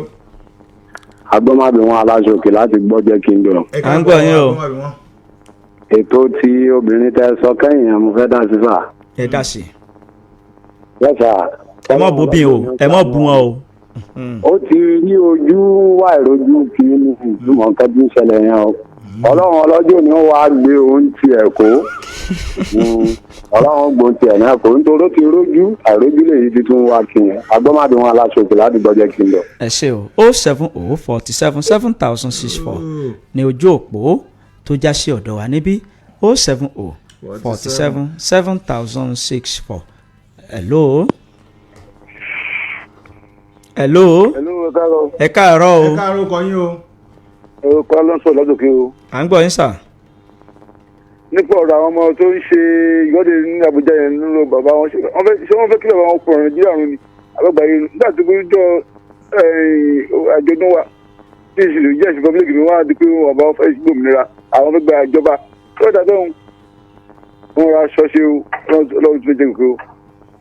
070 47 7064 lójú òpó tó já sí ọ̀dọ̀ wa níbí 070 47 7064 ní ẹ fi bá wa dá sí. Hello, ẹ káàárọ̀. ẹ káàárọ̀ sọ. Ẹ káàárọ̀ orúkọ yín o. ẹ ra sọ àkú iṣẹ́ ọpọlọ. orúkọ yín bọ́lẹ̀ tí ń pè. orúkọ mi ni kọ́mílẹ̀ Surajudeen láti Bódè. À ń gbọ́ yín sà. à ń gbọ́ yín o. lóyún orí ọ̀rọ̀ àwọn ẹni tí wọ́n ká pààtì èèyàn mọ́ lọ́wọ́ yẹn ni a kí àwọn ọlọ́pàá ìpínlẹ̀ Èkó Ọlọ́run máa fún wọn ṣe o. Àmín. so àwa rọ ìjọba kí wọ́n bá wa mú kí ní ẹ̀ dáadáa kí wọ́n má jẹ́ kí àwọn èèyàn tọwọ́ bọ̀ ọwọ́ Ọlọ́run ní jẹ́ ó bá jẹ́ o. so nǹkan tó bá lẹ́yẹ̀ ni kí wọ́n ṣe fún wọn láti máa kọ́ àwọn yòókù náà lọ́gbọ́n Ọlọ́run ní jẹ́ ó bá jẹ́ o. Ẹ ṣé o.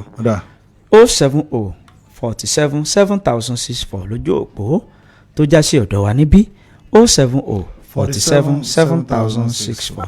Hello, ẹ kú ojúmọ́ o. ẹ káàárọ̀ o. Ẹ káàárọ̀ o. orúkọ yín o. abẹ́rẹ́ kiri adégbùtẹ́. Ẹ káàárọ̀ sí. orúkọ yín. àti ọ̀pọ̀lọpọ̀ ọ̀rọ̀. ẹ ra sà. Adégúdé Solomon ok. Ọláni láti lè bá lọ ẹ káàbọ̀ sà. sọ̀rọ̀ èyí tí èmi fẹ́ dá sí náà ní ti ìṣẹ̀lẹ̀ tó ń ṣẹlẹ̀ ní Plateau yẹn ó jẹ́ nǹkan tí ó ń ṣe mí láàánú a sì dúpẹ́ pé pírẹsidẹ́ǹtì wa so láti lọ síbẹ̀ láti lọ mú kí àwọn tí nǹkan yẹn ti ṣẹlẹ̀ sí wọ́n dẹ̀ tún múra láti jẹ́ pé irú ìjẹ́bẹ̀ yẹn kọ́ má ṣẹlẹ̀ mọ́ torí èyí tó ń ṣẹlẹ̀ yóò ti pọ̀ jù kọ́lọ́ olùgbàyè kọ́ máa ṣe aláàbò wa o. Àmín o. Ẹ ṣé o. Àmín o. Àmín o. Àmín ẹ ṣé sà o. Solomon lè bá yọ jẹsẹ bójú o. Ẹ ṣé sà. 070 47 7064 lójú òpó 070 47 7064. Hello. ẹ káàárọ̀. Ẹ káàárọ̀ orúkọ yín o. ẹ kú ètò ẹ̀ ní ìsọ̀lẹ́sẹ̀ ọ̀ níbàjẹ́ o. Àmín Ọlọ́run. ẹ ṣeun. àbúrò yìí ni Alhaji Mayanura. Alhaji Ẹ káàárọ̀ sà. ẹ káàárọ̀. Àdúpẹ́. níbi ọ̀rọ̀ tó ní páàtì àwọn tí ń ta páàtì lèmi náà fẹ́ dá sí o. naam. àwọn náà gbèrò pé wọ́n ò kú mọ́ ni. nígbà tí èèyàn bá kú tí wọ́n jọ́ fẹ́ rírọ́ nínú ọjọ́ fọ́rọ́ nínú sàárè tí wọ́n lọ ń kí. tó Ọlọ́run ṣàánú arábọ́lọ́ gbogbo arábọ́lọ́ pàdé mi lójú òkú jẹ́jẹ́ rẹ. Ẹ ṣé o. Alhaji Yanniwura. Ká gbé ìpè ẹyọ kan sí 070 47 7064 lójú òpó tó já sí ọ̀dọ̀ wa níbí 070 47 7064 ní ẹ fi bá wa dá sí. Hello, ẹ káàárọ̀ o. Hello, ẹ káàárọ̀ sà. Ẹ káàárọ̀ o. orúkọ yín o. orúkọ mi ni Máràdé Sàlàbá láti Lùsẹ̀.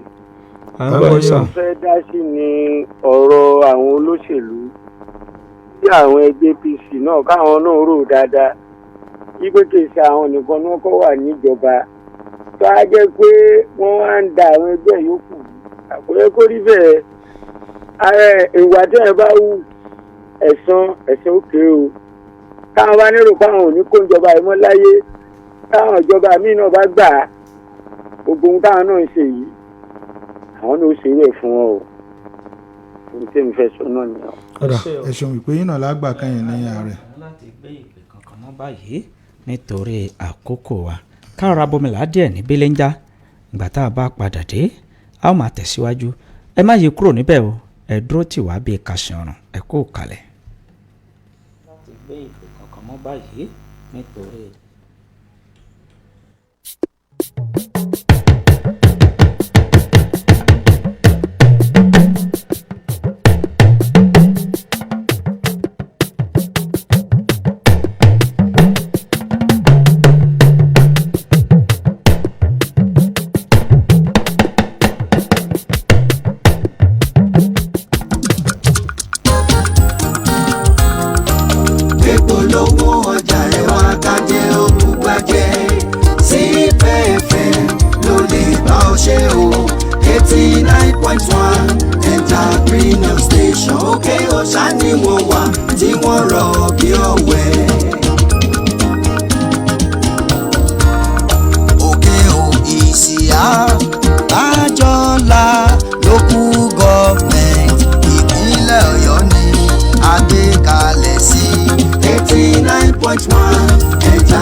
Marathon Extra Bitters iná gorí ilé fẹ́jú kẹ̀kẹ́ àpáta para ẹ̀kọ́ ọkọ̀ àrùn kò síbi tá ìsàn lè sá sí lágọ̀ọ́ra Marathon Extra Bitters ìní ẹgbẹ́lura kára ó padà bọ̀ sípò àtọ̀tún àtòsí Marathon Extra Bitters ni wọ́n ń béèrè fún oògùn bílẹ̀ tá a fi wí àtẹ̀gbò pọ́nbélé gbé kalẹ̀ ọkùnrin lè lo obìnrin náà lè lo Marathon Extra Bitters onírúurú ohun tó bá ń ṣe ní lágọ̀ọ́ra ọ̀nà táwọn gbà ló ní yàtọ̀ Marathon Extra Bitters iléeṣẹ́ Khalifa Herbal Therapy ló ń ṣe àwọn náà ni wọ́n ṣe Marathon Flusher Capsule egbògi ìbílẹ̀ Marathon tá a ṣe lóníhóró bẹ́ẹ̀ náà ni Superman kò síjà ṣe ń ta wìtìwìtì lọ́jà gbogbo ẹ̀ ló ti lè ṣe Khalifa Herbal Therapy jáde àwọn alágbàtà káàkiri orílẹ̀-èdè Nàìjíríà láti wá máa kó lọ́pọ̀ yanturu Marathon Extra Bitters Marathon Flusher Capsule àti Superman kò síjà ẹ máa bọ̀ tààràtà. ní opposite Olúwatóbi food canteen odò ẹ̀rọ owóde nílùú Ọ̀yọ́ 09068510777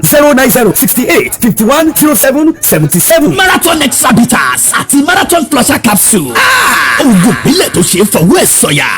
ẹ kú kalẹ̀ gbogbo etí tó ń gbọ́ wá káàkiri ibi yòówù táfẹ́fẹ́ ìkànnì yìí tó ń fẹ́ dé abala tá a dé yìí ní iléeṣẹ́ Khalifa Herbal Therapy ni wọ́n ṣe onígbọ̀wọ́ rẹ̀ láti jẹ́ kí àwọn ènìyàn ìlú kí wọ́n mọ ọ̀kanòjọ̀kan àwọn egbòogi tó ń jáde ní iléeṣẹ́ wọn àti bó ṣe ń ṣiṣẹ́ sí báwo làwọn ènìyàn ṣe lè rí báwo ni ìrọ̀rùn àti bí àwọn èèyàn ṣe lè jẹ́ alágbàtà oríṣiríṣi àwọn ọ̀rọ̀ yìí ni aṣojú iṣẹ́ Khalifa Herbal Therapy ni wọ́n máa bá wa sọ láàárọ̀ yìí aṣojú wọn sì ti wà nínú yàrá agbára pẹ̀lú wa ẹ kí àwọn ará ilé aláàjì. a kí gbogbo etí tó ń gbọ́ wa pé a kú dédé àsìkò yìí àdẹ̀kù bí ojú ọjọ́ ṣe rí àdẹ̀kù bí orílẹ̀-èdè ṣe rí àti bílù ṣe rí lápapọ̀ báyìí yóò kó ṣe rí àláfíà ẹnìkọ̀ọ̀kan wa kò ní di fíafíà àní bá gbà lọ àwa tí à ń fèsì hardship àwa náà la padà face simplicity pẹ̀lú ògbó ọlọ́run kí wa kú dédé àsìkò yìí. fún àwọn àǹfààní àwọn tí wọ́n ń gbọ́ wa torí wọ́n mọ̀ wípé ọ̀tọ̀ lóhùn táwọn máa ń gbọ́ ní tó bá ti di abala yìí ní abala tí iléeṣẹ́ Khalifa tí wọ́n bá ṣe onígbọ̀wọ́ fún. láàárọ̀ yẹn bá a dákọ yín àti ipò tẹ́ ẹ dì mú ní iléeṣẹ́ Khalifa Herbal Therapy. orúkọ mi ni Alhaji Isiaq Ọláwálé láti iléeṣẹ́ Khalifa Herbal Therapy. Mo jẹ́ ọ̀kan lára àwọn òṣìṣẹ́. ọ̀kan lára àwọn òṣìṣẹ́. aláṣẹ àti olùdásílẹ̀ iléeṣẹ́ Khalifa wọn ni wọ́n wà pẹ̀lú wa ní àárọ̀ yìí. iléeṣẹ́ Khalifa gẹ́gẹ́ bí tèmi mọ̀ sọ tí wọ́n bá ti wá síbí náà ni pé ṣé mọ̀ pé ọ̀pọ̀lọpọ̀ àwọn èèyàn wà tó jẹ́ pé wọ́n ń gbọ́ wa fún ìgbà àkọ́kọ́ nínú ẹ̀kọ́ tá a kọ́ níbi ilé ẹ̀kọ́ tí wọ́n ti kọ́ wa ní ìgbóhùnsáfẹ́fẹ́ wọ́n ń jẹ́ kó di mímọ̀ wípé ẹnìkan là ń bá sọ̀rọ̀ báwa ṣe jẹ́ pógun lọ́gọ̀ ní gbọ́ wa yẹn kárí bí ìgbà tó jẹ́ pé ẹnìkan péré òun náà là ń bá sọ̀rọ̀ ẹnìkan gbọ́ wa láàárọ̀ tí ò tí ì gbọ́ nípa iléeṣẹ́ Khalifa rí kí ni nǹkan tí iléeṣẹ́ Khalifa gbé dání láti jẹ́ kí wọ́n understand ẹ̀. Ṣeun ní ṣókí a rí i pé tí mo sábà máa ń sọ ni pé nínú aims and objectives iléeṣẹ́ wa ni pé báwo ni a ṣe fẹ́ gbígbésí ayé àlàáfíà látara tí àwọn tó bí wa tí wọ́n fi sílẹ̀.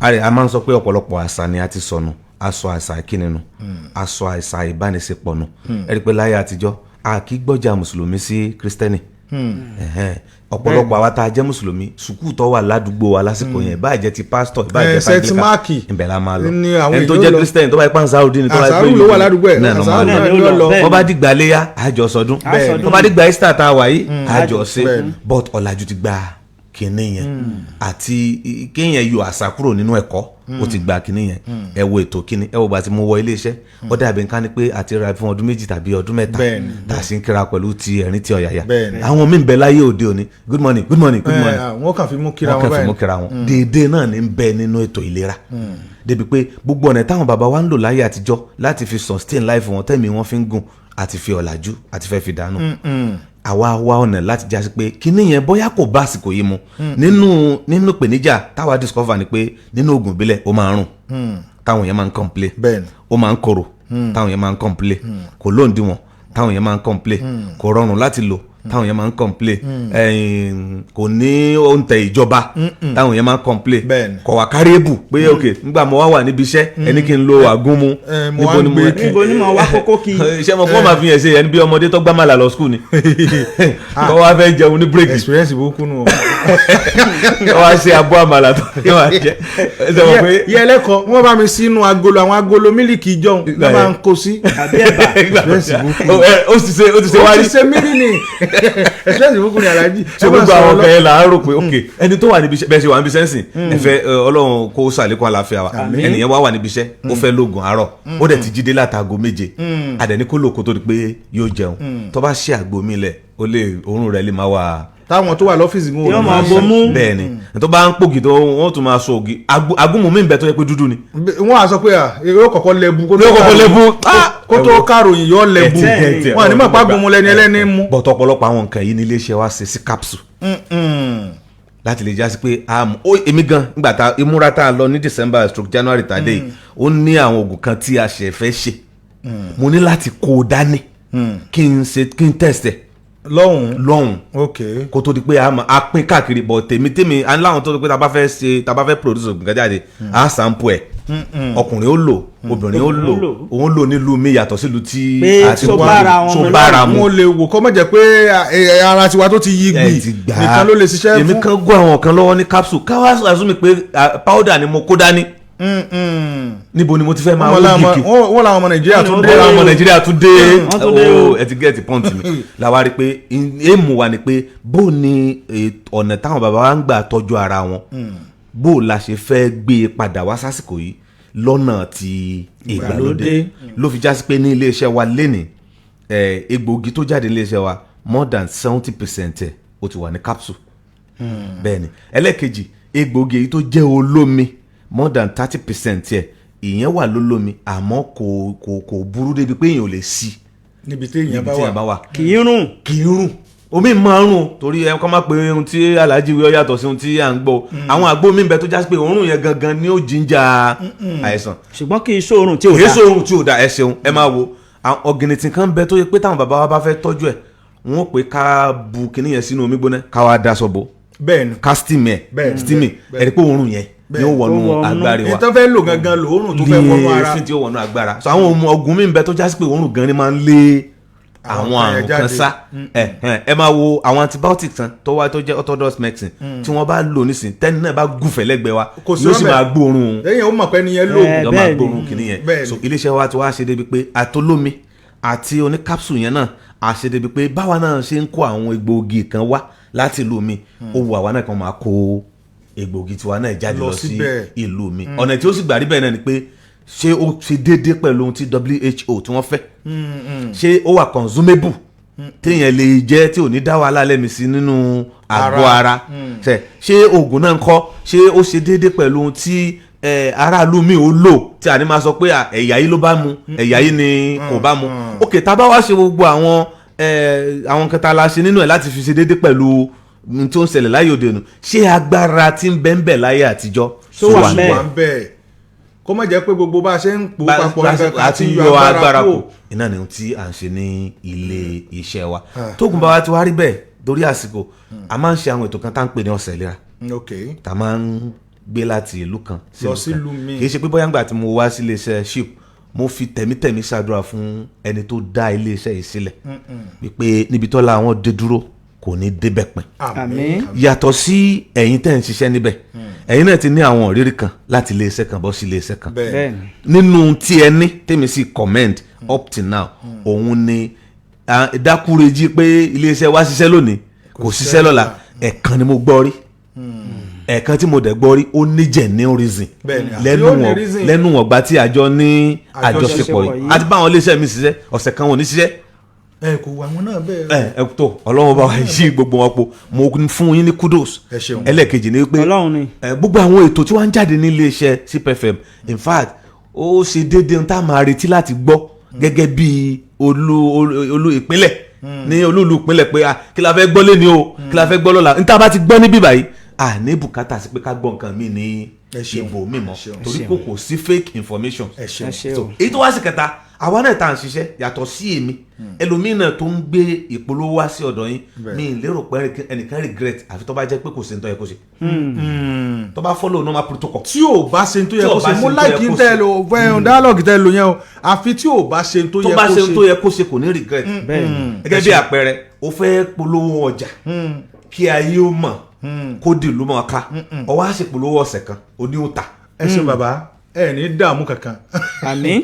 ẹlòmíì ó lè mọ ní àárín pààtì jáde lẹ́yìn ìgbà tá a polówó. wọ́n tó ń ṣe polówó ọ̀sẹ̀ kan. ẹ̀yin tẹ̀ tó sọ pé ọ̀sẹ̀ kan ẹlòmíì polówó ọjọ́ kan ni ó ṣe. wọ́n pè mí wọ́n ètí ìpè. èmi sọ fún client kan pé ṣe rí ìtẹ̀yàn bá ń tì í bọ̀ yẹn mú báyìí kí nǹkan yẹn gún mọ́dà àwọn èèyàn rà. àwọn èèyàn rà ká tó aṣọ yẹ pé ìtàn dá gbé dání tó dọ̀ lójú. bẹ́ẹ̀ni ẹ rí i pé mo sọ ọ̀rọ̀ kan ọ̀rọ̀ yẹn wá padà jẹyọ mo ti sọ nílé iṣẹ́ yìí pé target mi aims of target mi gangan òun làwa tá a wà ní òkè ògùn ẹranko kó ló wà ń bẹ̀ bẹ́ẹ̀ni igi ìgbẹ́ kó ló wà ń bẹ̀ bẹ́ẹ̀ni àwọn náà dẹ̀ nílò àwọn nǹkan kan tó já sí pé bá a ṣe máa ń lọ kó ló ní ìlú lọ́hùn bí Èkó bí Ìbàdàn kò sí láì fi tó bá wá ń kóró àwọn nǹkan báyìí náà láti lọ́dọ̀ tiwa náà lọ́bẹ̀ kò sí tó burú kò sí tó burú so ìyẹn bẹ́ẹ̀ ẹlẹ́ẹ̀kí tó tún wá kún ni pé àwọn tó ń gbọ́ wa láti ta wọn ò gbọ́ ohun tí wọn fẹ́ gbọ́ wọn ò gbọ́ ohun tí wọn fẹ́ gbọ́ ìgbà tí mo ń bọ̀ sí mo rí táwọn ará sẹ́yìn wá sí àtúfàtì ládùúgbò mi pásítọ̀ kan wọ́n ní láti yẹ kẹ̀tẹ̀ èmi náà mo bá wọn ṣe. ẹ lè bá wọn ṣe àdúgbò tèmi nìyẹn nísẹyìn tó bá jásí pé information yóò reach ibi tó yẹ kó reach they will not come.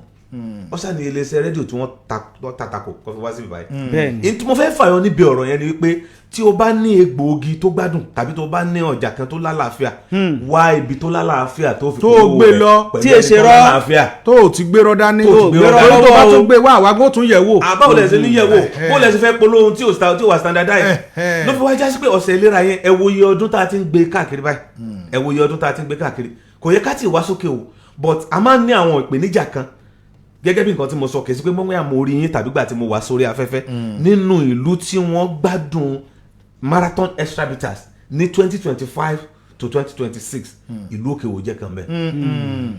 tí wọ́n jàǹfààní ẹ̀. wọ́n jàǹfààní ẹ̀ débi pé ibi tá a lérò pò lè dé ó ti débẹ̀ kódà láti ìlú òkè ò ọlọ́run lọ́mọ ibi tó tún ti tó tún ti dé a lè gbàgbé gangan a lè gbàgbé gànà a lè gbàgbé lérò tápà ayétẹ̀ igbó ọ̀rà dé mọ́là látẹ̀ nínú ibi tá a lọ kíléyà tó dé èrú wa ń bẹ́ńbẹ́ tápà ń bẹ́ńbẹ́ torí pé tábà tí kò mi báyìí lọ́sẹ̀ tí ń bọ̀ sí Ọ̀ṣun state là ń lọ kí ló wá jí ká máa ṣe ọ̀sẹ̀ lera yìí. níbo lọ́sùn. ní Ọ̀tà Ayégbájú.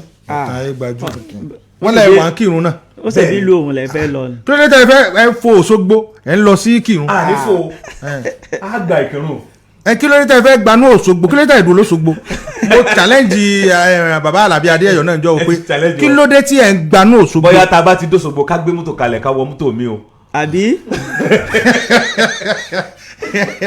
káwọn aráàlú rẹ lè jàǹfààní. ẹ sọ Òṣogbo náà mo níyà lọ́sọ̀gbò. yàtọ̀ sí pé níyà lọ́sọ̀gbò Òṣogbo is a potential state. bẹ́ẹ̀ni Ọ̀ṣun tá a fẹ́ wọ̀ torí pé mi sọ àsọmọnu àwọn àṣà kan bẹ nílẹ̀ Yorùbá tó ṣe pé lọ́sọ̀gbò ló kù sí. bẹ́ẹ̀ni tó yẹ pé àwọn ìlú míì ti lọ́sùn ló kù sí. tá bá wo àwọn egbòogi kan bẹ bíi gangaria Òṣogbo ló ti wá ṣẹgẹdẹ báyìí àpòrò ẹ̀pà Ìjẹ̀bú kì í ṣe Ìjẹ̀bú ló ti wá o Òṣogbo ló ti wá. àwọn míì ń ṣe lókè o tí wọ́n mọ̀ pariwo bàbá Òṣogbo àti rí dán wọn o. tẹ bá tẹ rí ọkùnrin báyìí tí wọ́n bá ti gbé kinní sórí ẹ̀ bàbá Òṣogbo dé. bẹ́ẹ̀ náà ló ká àtajà. Alhaji ẹ ti rìn jìnnà báwọn ẹja dúró bí ta sí bí ẹja dúró lórí ẹ̀pá jẹ. so kí la fẹ́ mọ̀ ẹ́ bẹ̀rẹ̀ pé iléeṣẹ́ Khalifa Herbal Therapy a mọ̀ pé egbò kan bẹ tí ó jẹ́ pé òun ni mitochondria wa which is marathon extra bitters.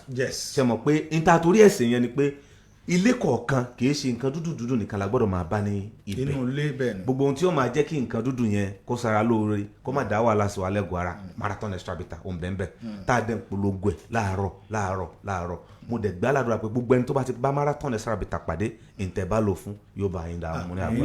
ṣé wàá rí ètò ọ̀sẹ̀ ìlera gẹ́gẹ́ bí mo ṣe sọ òkè òwe ṣe bí tá a lè rọ́ dànù tá a bá ti bọ́ sí ẹ̀yìn lọ́hùn yẹn sìn tá a ti tàtàpọ̀ sí Ọ̀ṣun a lè má láǹfààní àti wá síbí báyìí mọ́ kódà tá a bá ń ṣe prógámù nílùú mi àwọn èèyàn a máa patronize wa dáadáa nínú òkè o bí ẹ ká pé ká sàmà wá lọ́sẹ̀ẹ̀sẹ̀ ni kò sì dáa tó tá a bá fún yẹn lóògùn ó yẹ ká filẹ̀ oṣù mẹ́ta kó lò ó ká mọ̀ òun náà ṣe tó sọ fún ẹlòmíì ọ̀sẹ̀ ìlera yẹn gẹ́gẹ́ bí a sì mọ̀ ó kó oríṣiríṣi nǹkan sínú mo dẹ̀ máa ń sọ pé lọ́pọ̀lọpọ̀ gbà pé nílé iṣẹ́ wa àìsàn tí ò ní oògùn rárá òun ló ní oríṣi 4-5 torí pé n tó bá hé lára mu ó lè má bàa bí lára mu tí ọkùnrin àti obìnrin bá ní àrùn gbajúmọ̀ gẹ́gẹ́ bí àpẹẹrẹ a máa rò pé bí àrùn gbajúmọ̀ ni àwọn méjèèjì ní ẹ fún wọn lóògùn kan náà kì í sábà rí bẹ́ẹ̀ ní ọ̀pọ̀lọpọ̀ ìgbà ara yàtọ̀ síra wọn gender kan náà ni wọ́n. mo wá lo ìgbà tó rí fọ́ mi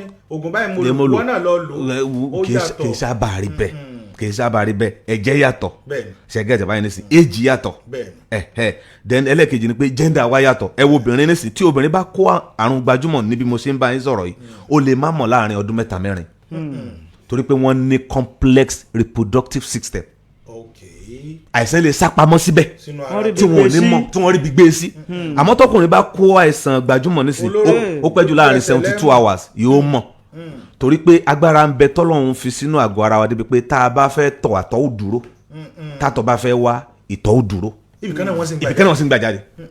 tá a bá fẹ́ ṣẹ̀yọ́ ẹ má bínú tá a bá fẹ́ ṣẹ̀yọ́ àtòmí lọ́gbọ́lọ́gbọ́n wọn ó dúró fún ara wọn táìsàn bá wà ń bẹ́ ń bẹ́ kò ní pẹ́ tí wọ́n ó fi mà so bẹ́ẹ̀ náà ni àwọn àrùn mi ti ẹ̀dá ọkọ̀ bí ẹ̀fọ́rí ń sìn so la fi wá ní oríṣiríṣi oògùn fún nígbà tá a bá fún ẹ lélẹ́yìí lákọ̀ọ́kọ́ tá a bá rí i pé kò bẹ́ lára mu àní jẹ́ kó rẹ̀ wá torí àwọn àìsàn kan ń bẹ ìjọ tó bẹ̀rẹ̀ àmọ́ ìjọ tó bẹ̀rẹ̀ ẹ rí i pé wọ́n máa ń pe àògùn bílẹ̀ ní alternative ìyẹn tí wọ́n fi ń pè alternative ni pé wọ́n ti lo ìkankan fún tí ò mú ọ̀dà jẹ́ kí n lo alternative fún níbi tó dẹ̀ ń ba lọ lẹ́nu I can vividly say research ti sọ ọ̀dọ́ wa ni ò tí ì rí gẹ́gẹ́ bí àpẹẹrẹ ń sìn ẹnìkan sọ̀rọ̀ kan nígbà tá à ń lọ sí conference kan lẹ́nu ọjọ́ mẹ́ta yìí wọ́n láwọn ń ṣiṣẹ́ kan ẹnìyàn wá àwọn ìbò wá wọ́n wá rí bí náà ṣe ń ṣe ní ọ̀dọ̀ àwọn wọn ni wọ́n ń sọ fún àwọn pé bí náà ṣe ń ṣe ní Nàìjíríà yìí 200 years ago ló ti ṣe bẹ́ẹ̀.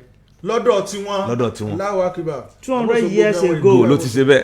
ó ti dá ó ní 200 years ago ló ti ṣe bẹ́ẹ̀. so kí ni mo fẹ́ fà ní pé ibi táwa gbé ọ̀rọ̀ egbògi bílẹ̀ dé ó ti kọjá bẹ́ẹ̀ more than 100 years ní àwọn kan because téèyàn bá dé Asia continent nísìn àwọn hospital ń bẹ tó já sí pé egbògi bílẹ̀ pọ́nbélé wọn èlò nǹkan mi even tó bá fẹ́ fún yẹn drip bó ṣe jẹ́ nìyẹn tó bá fẹ́ yẹn injection egbògi bílẹ̀ pọ́nbélé Japan South Korea wọ́n bùkátà gbogbo àwọn kẹ́kẹ́ a ṣe àwọn online courses kan in fact àwọn egbògi kan ewé kan bẹ lọ́dọ̀ wa tá a máa wò pé ṣé ewé yìí sì dáa bá ṣé ó wúlò tó bá wọn ṣe tán ṣe sọ yìí but n ta fi process ẹ tí ó fèrè bẹ́ẹ̀ òun ni ò sí tẹ̀gẹ́ tẹ̀ báyìí ẹwà àwọn yẹn wa tán bá ní kásá àgùnmọ̀ yìí kó gbẹ àṣà sórùn evaporation dẹ̀ ti ṣẹlẹ̀ ní bá a ṣe sá sórùn ó ti remove àwọn substances kan bẹ́ẹ̀ni agbára rẹ̀ ti dín òun ti fà á mu àwọn ní ìta tó jásí pé ìtì yẹn ó gbẹ kíní yẹn mọ́ ewé yẹn ní ara tí èsì pàṣẹ lọ expose ẹ tẹ bá tún ti expose ẹ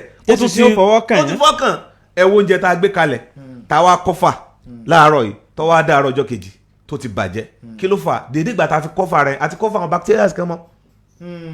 àwọn bacteria tó yẹ kó mọ. tó ń wà lójú afẹ́fẹ́ àti kọ́fà nǹkan kan mọ́ bẹ́ẹ̀ náà ni ká sá nǹkan síta níbi tí mò ń wá dé ni mi pàwọ́ tá à ń sa síta kò dá o yóò ṣiṣẹ́ wọn bá tó yẹ kó ṣe kí ni mo wá fẹ́ fà mí bẹ́ẹ̀ ni pé àwa ní oríṣiríṣi àwọn oògùn yẹn fún oríṣiríṣi àrùn la fi gbé ọ̀sẹ̀ lérìn kalẹ̀ pé àrùn kan lè máa ṣẹlòmíì tí ó máa dé mọ́ra tàbí tí ó máa wò pé iléeṣẹ́ wa jì tàbí tí ó máa wò pé ṣé marathon nìkan ni lẹ́ni iléeṣẹ́ yín ni iná la fi gbé e súnmọ́ wa pé ẹni yòówù tó bá ní àwọn ìpèníjà kan ní àgọ́ ara kí wọ́n gbìyànjú kí wọ́n yọjú sí wa kò nídìí ká ṣe máa sọ pé tí bá ń ṣe ọ́ báyìí tí bá ń ṣe ọ́ báyìí ọ̀dà ẹni tó sùn láago 10 tó jí láago 3 tí ò rọrùn sùn mọ́ ṣé o mọ̀ pé nǹkan ti ń ṣe o kó dàbí ẹ fẹ́ ṣàdúrà.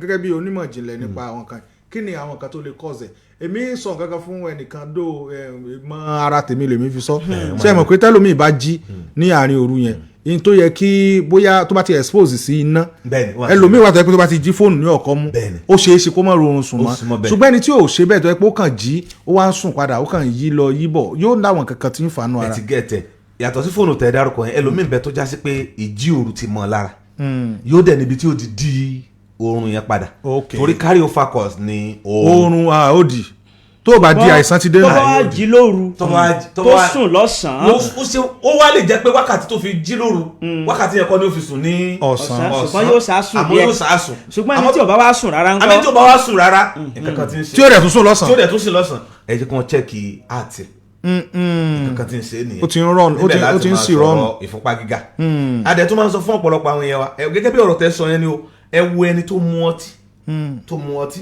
ẹ jẹ́ kí n gbé láti bí ọtí tó bá mu ọtí báyìí nísìn ó ń sọ fún ara wọn pé kó slow action o kì í ṣe pé ọtí ò kì í jẹ́ kí ẹ wà active ó ń sọ fún pé kó slow action rẹ̀ ṣẹ́kẹ́ tẹ̀ báyìí nísìn ẹni náà tún wá mu àwọn ẹlẹ́rìndòdò tí máa ń fún yẹn ní agbára tó ní caffeine energy drink o mu ọtí rèé o alcohol o tó wá ń fi energy drink o tó fi ń mix yẹ iṣẹ́ ọ̀tọ̀ọ̀tọ̀ làwọn méjèèjì Allahu Akbar energy drink ń sìn ìjìnlẹ̀ fi sọ fún wa pé tọ́rọ̀ àwọn ọ̀rọ̀ kan bẹ́ẹ̀ tí yẹn bá fẹ́ sọ àwọn èèyàn wọn bó ṣe ń sọ ni wọ́n ń gúgbẹ̀ bó ṣe jẹ́ nìyẹn wọ́n wá 35% ló ń sọ fún àtìrẹ́ pé kó ṣiṣẹ́ yàtọ̀ sí 100% tí ó yẹ kó máa run ó ti di 135 èyí ti fi 35 kún ó ti fi lé kó ṣiṣẹ́ fast èyí tẹ wá aṣọ yìí o. ọwọ́ àmú ògógóró ó ní kó ṣiṣẹ́ lò. Aláàjì. tí wọ́n gbé kíní ọkọ̀ darí ara wọn máa wá gbóná. Aláàjì. ó ní wàá mọ̀ ṣiṣẹ́ lẹ̀. gbọ́dọ̀ yín bàbá. púpọ̀ àwọn ènìyàn tí wọ́n ń ṣe. bó ti ṣe wọ̀dá ìrì bó ṣe ń kára kù.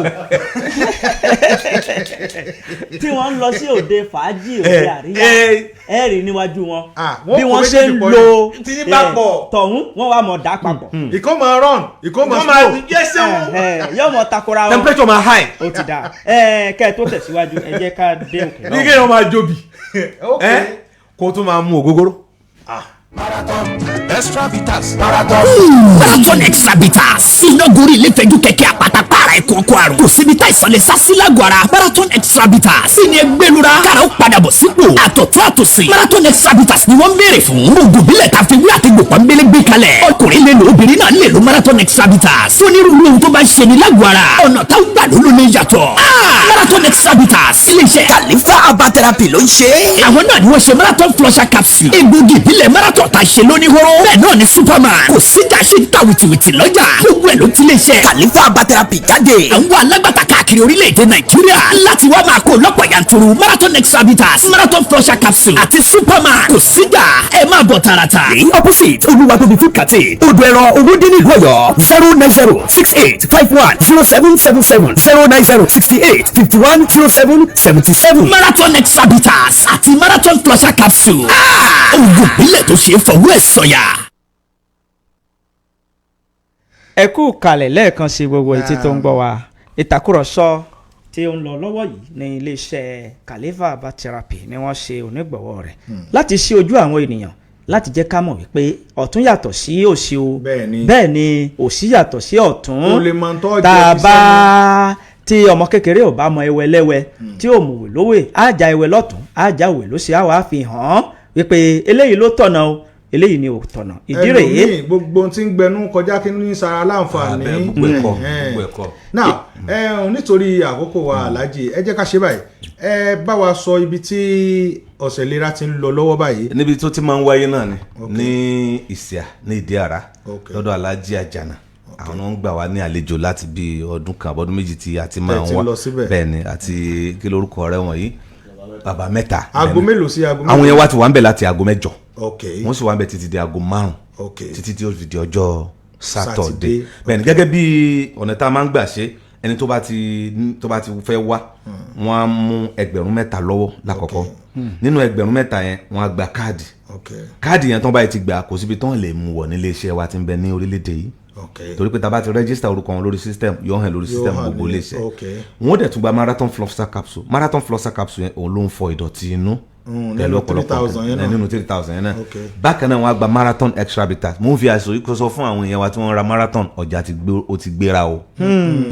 kẹ́tì gbẹ́nu sókè àdúdúdúdú pé kó má gbéra ètò yẹn bá síra náà lè yan ọ́tà. bóyá torí nǹkan tó gbéra yìí gan la fi rí aláṣẹ àti olùdarí iléeṣẹ́ yìí ní kótó ẹnu ọ̀gá àgbà pátápátá gbogbo ẹni tẹ́ ra marathon ẹ ti mọ̀ wípé. tí wọ́n bá sọ pé ó ti léwu ẹ má pé àgbọ̀ ó ti jẹ́ pé ìdí tẹ fi wá gan-an ànífẹ́ ṣe ní díwọ̀n dígùn ẹ̀kọ́ báyìí pé àyò price ẹ̀pọ̀ agbára yẹn agbára àṣẹ bẹ́ẹ̀. wọ́n ṣe bẹ́ẹ̀ àwọn kíní ẹlẹ́yìndòdò táwọn yẹn mú ní ìsìn kò rú bíi tẹ́lẹ̀ mọ́. bẹ́ẹ̀ ni wọ́n ṣe kékeré rẹ̀ ń bẹ̀ agbára ọba kan lára kékeré pé ẹ lè fi láfi mú sí ẹnu. so bákan náà èèyàn gba marathon big bottle bẹ́ẹ̀ ni mo ti lọ ó ṣe ṣe kó yẹ pé tí ọ̀sẹ̀ ìlera bá ti tán kí wọ́n sọ fún mi pé marathon big bottle yẹn ti kúrò níye tí à ń ta tẹ́lẹ̀ àmọ́ sì wà níye tá à ń ta lọ́wọ́ báyìí pẹ̀lú ọ̀sẹ̀ ìlera tí a ń ṣe ohun tó ń wọ́n dẹ̀ tún ṣe àyẹ̀wò ẹni tí ò ti wárí nìyẹn o lórí 3,000 but ẹni tó ti wárí tó ti ní káàdì wa lọ́wọ́ 2,000 làwọn máa san wọ́n á sì gba gbogbo ohun tí ẹ̀ka lẹ̀ yẹn wọ́n wá gbìyànjú láti mú owó péréte lọ́wọ́ torí ìdí ni pé tá a bá ti parí ọ̀sẹ̀ ìlera egbòogi wa tá à ń tà lọ́wọ́ náà yóò gbẹnu sókè Alhaji nítorí àkókò wa ẹ fi pẹ̀lẹ́pẹ̀lẹ́ kẹ́ ẹ fi pe ẹ̀rọ ìbáraẹnisọ̀rọ̀ tí àwọn ènìyàn tí wọ́n pè yín sí ká sì mọ sọ̀rọ̀ ìkádìí.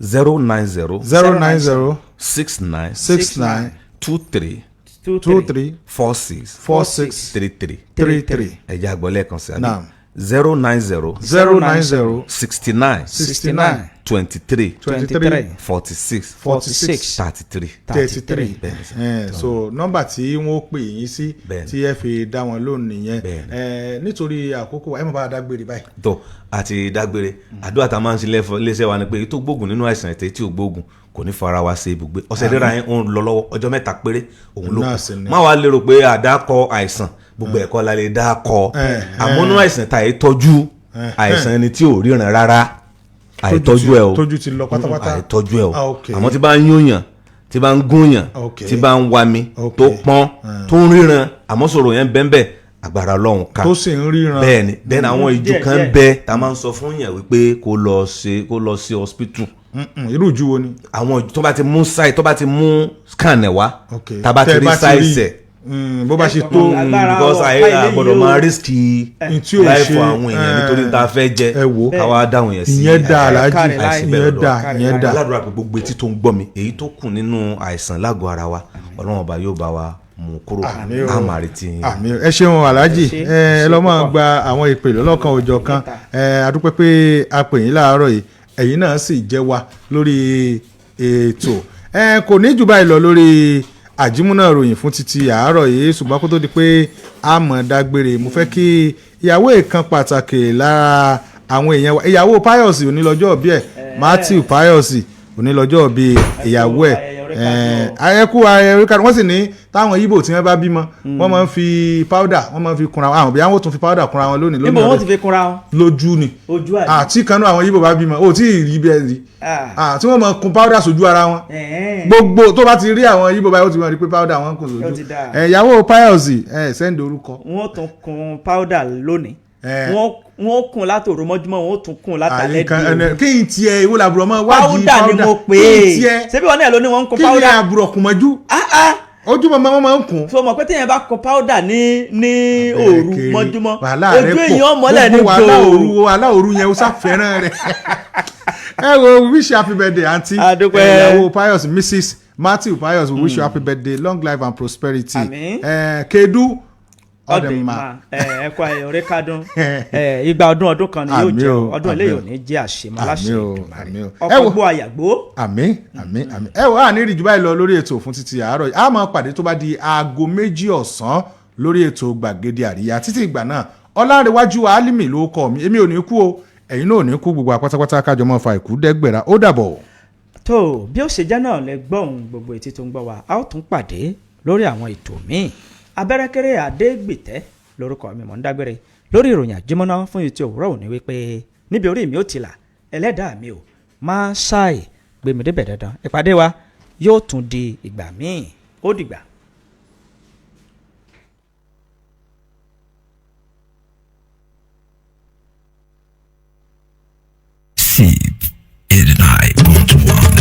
ojúlówó ohun tó yọnu ìdodo nídajì ara ship 89.1 FM ní gbogbo ènìyàn ń polówó ọjà tí wọ́n fi ń jèrè rẹpẹtẹ olókoòwò ńlá olóko.